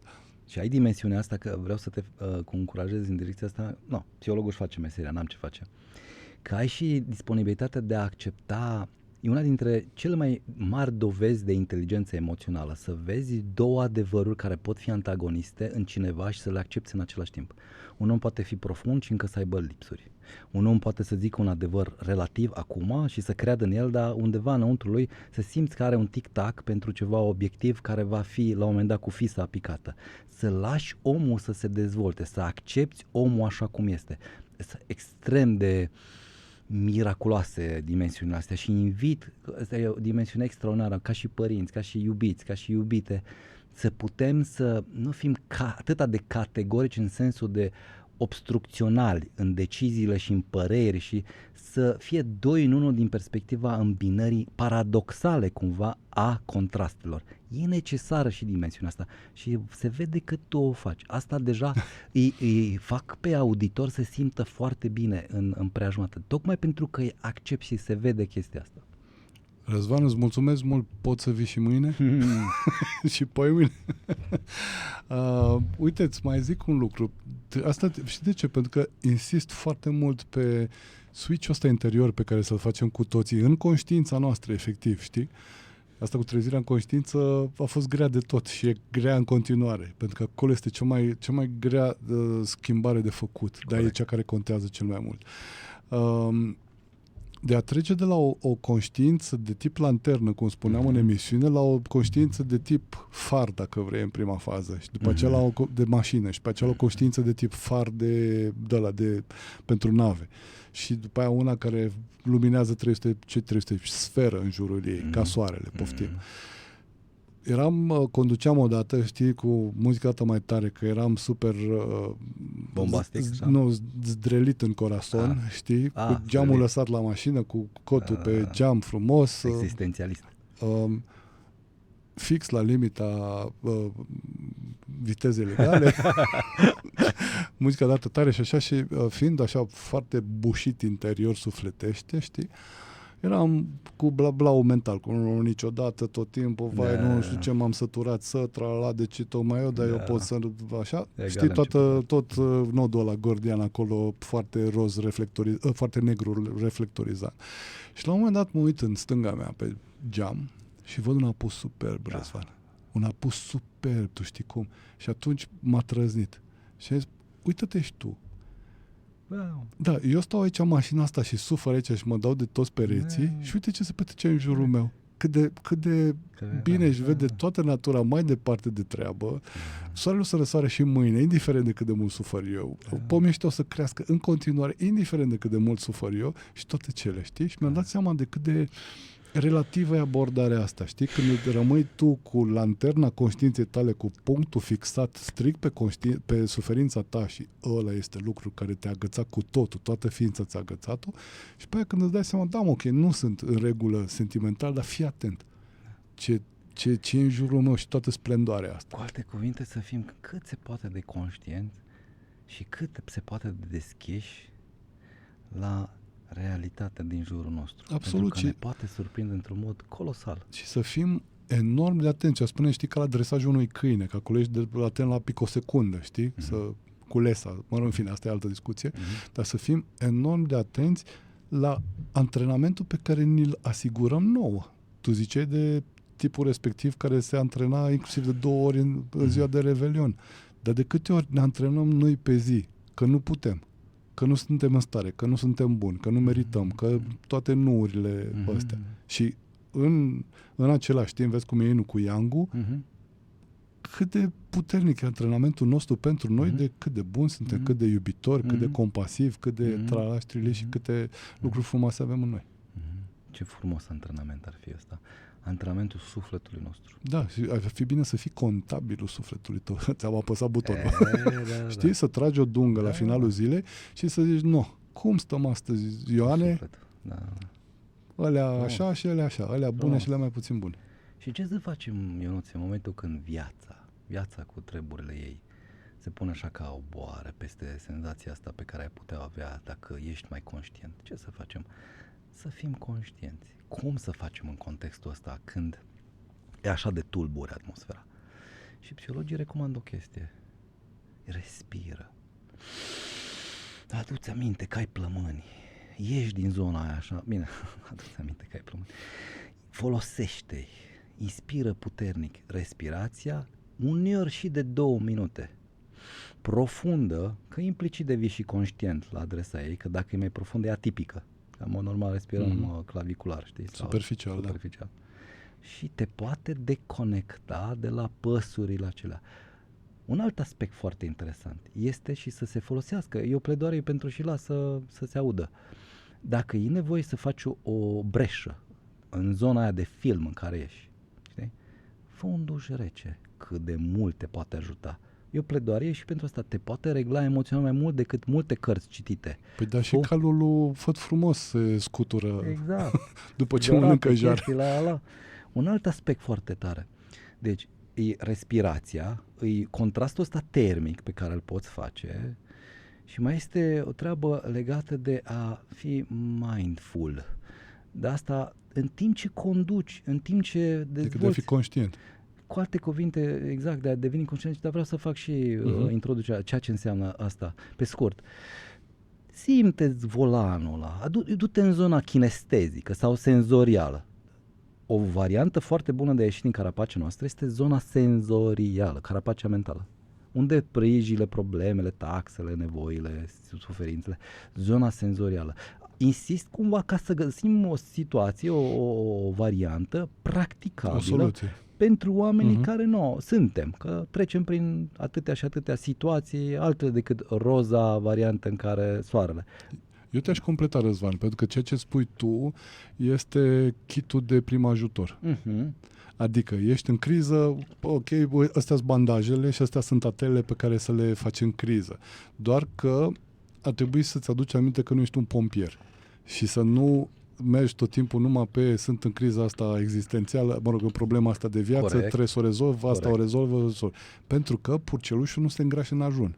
Corect. Adică, ok, te-a surprins viața așa că ești cu piciorul stâng, că trebuie să fii cu piciorul drept sau că ești cu un metru în spatele apărării, rezolvă punctual situația respectivă, dar după aia dacă îți dai seama că nu faci față sau că ai drum accidentat în față, începe să te antrenezi. Corect. Pentru că în momentele de criză, Corect. structurile noastre reacționează așa cum au fost antrenate. E bună rugăciunea, e bună meditație, e bună reflexia, introspecția, etc., terapia, etc., etc.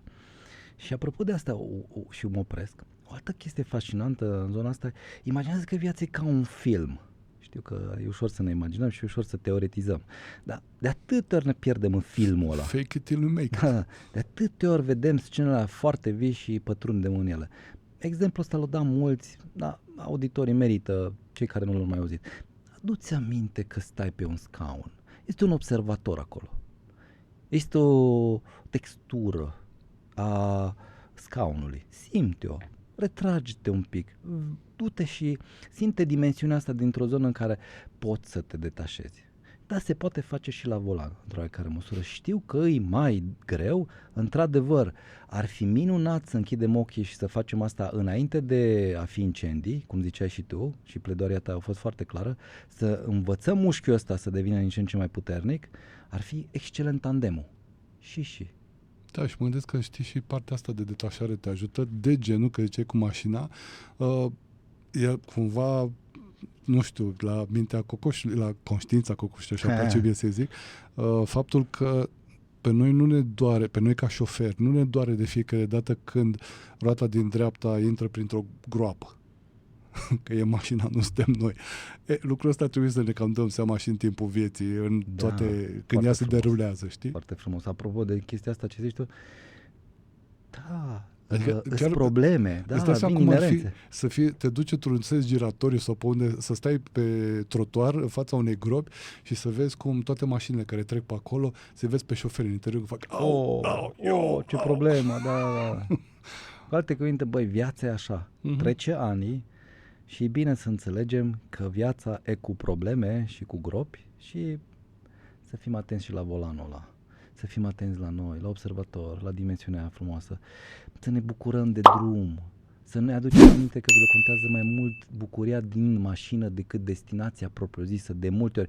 Importantă și destinația, că dacă te duci aiurea, nu te bucuri de rezultat. Dar de atâtea ori, interesant, dacă tu păstrezi bucuria în mașină, de obicei te duci în zonă în care te bucuri. Dacă în schimb te duci în zonă chipurile în care te-ai bucurat, dar în starea în care ești încă e tensiune, probabilitatea e foarte mare să schimbi ruta și să te duci în zone, chiar dacă premisele sunt pozitive, negative, doar pentru că starea din mașina ta e negativă. Pledoarie pentru bucurie, găsiți bucurii. O carte, știi că țăranul român ăla nu știe atâtea chestii, dar se bucură de o pală de nu știu ce, de adiere, se bucură de un cașcaval de nu știu care. De mirosul pământului. Da, mă, hai să ne bucurăm. Da. Ce faci, bă, Ioan, lasă, nu știu ce, la. Și avem nevoie în viața de secolul 21, chiar dacă nu suntem așa mulți țărani așa care auzim emisiunea asta, între ghilimele și la propriu, că n-am nimic cu țărani, chiar îi apreciez, să nu se înțeleagă că e peiorativ. Eu chiar mă consider țăran urban. Da, exact. Să ne bucurăm, să ne bucurăm. Eu fac așa o referire și la mine, de atâtea ori m-am văzut preocupat, de atâtea ori m-am văzut încins în facerea activităților, încât eu sunt o persoană importantă, care nu știu ce, că tralala. Nu, mă, lasă lucrurile un pic mai în pace. Nu are rost 5 minutele alea, nu are rost cu nu știu ce impecabilități ciudate despre nu știu ce, lasă-le. E interesant că psihologii ajung la multe concluzii, printre care și că n-are rostul ăsta de multe ori. Din cauza asta, ca defect profesional, ajung într-un fel de neglije, știi? Cum și se îmbracă și, nu-i Jordan Peterson ca exemplu că este la costum și ala, dar înțelegi unde bag. Bine, și Jordan Peterson are costumele alea lui mai interesante. În fine, e un fel de nonșalanță, știi, și relaxare. Într-un fel mesaj și bun, nu că trebuie să ne neglijăm, dar să nu punem atât de multă presiune pe noi, să ne bucurăm. Hai să rămână, pentru mine, misiunea asta, procrastinarea se vindecă dacă pe parcursul drumului nostru, a activităților pe care le realizăm, a responsabilităților, a drumului la lung, da? Că inevitabil fiecare trece printr-un drum lung, da? Să nu uităm să savurăm, ne bucurăm, să facem pauze, să fim generoși cu noi înșine, să ne vorbim frumos, să fim eleganți cu noi și cu ceilalți. Și apropo de ce ziceai tu, să ne pregătim pentru drum, să avem un pic de timp în prealabil pentru mesajul pentru sufletul nostru, să facem evaluările de rigoare. Poate deja sună complicat, dar e o viață frumoasă și așa merită trăită. Cu alte cuvinte, ce ție nu-ți place, altul nu-i face. Iar pe de altă parte, să o zic și pe asta ca să încheiem pe o notă foarte pozitivă, știi cum se zice că cimitirele sunt pline de oameni de neînlocuit. Da. Aș adăuga la chestia asta că sunt pline și de oameni care n-au avut timp, de oameni care au avut treabă, de oameni care, și aici lăsăm cu puncte că se poate completa cu o grămadă de. Exact. Pentru că între timp ce noi suntem ocupați, suferim sau una alta, nisipul din clepsidră curge. Da, corect. Și ăla e cel mai important, să fructifici fiecare firicel din ăla, pentru că odată ce a căzut, salut, nu-l mai e. Și carpe diem. Exact. Răzvan, întrebarea finală, ce e procrastinarea? Glumesc. Mâine zic. Cum poate lumea să dea de tine? Adică cum te poate contacta? Bine, cu tandrețe, cu... Cum spuneam, nu e o pledare pentru ședințe. E o întrebare standard, să știi, pe care o am cu toți între invitații mei. pe Google și au informațiile necesare. Și cu ocazia te mulțumesc dacă asta ți-ai dorit, printre altele, să zicem, mediatizezi. Da, desigur că asta mi-am dorit, dar e o întrebare standard pentru toți invitații mei. Oricum, pe YouTube e mai ușor, pentru că vor avea link-urile în descrierea clipului. Apreciez, mulțumesc. Uite ce este un aspect frumos. Mulțumirea și sentimentul de recunoștință. Și eu îți mulțumesc pentru că ai făcut cel puțin 3 ore jumate venind încoace, cel puțin cred că sunt mai multe, și urmează acum drumul înapoi spre Cluj, încă. Da. Mulțumesc și eu pentru invitație, succes în continuare, Nuțe, și ne mai revedem cu bine. Mulțumesc, Răzvan. Sunt Ionuț Costin, ne reauzim săptămâna viitoare cu o nouă ediție de Vitamina C. Iubiți, până deveniți iubire. Lucrurile bune nu se încheie aici. Le găsești și la restaurantul vegan Vegasmo Brașov și pe holistica.ro.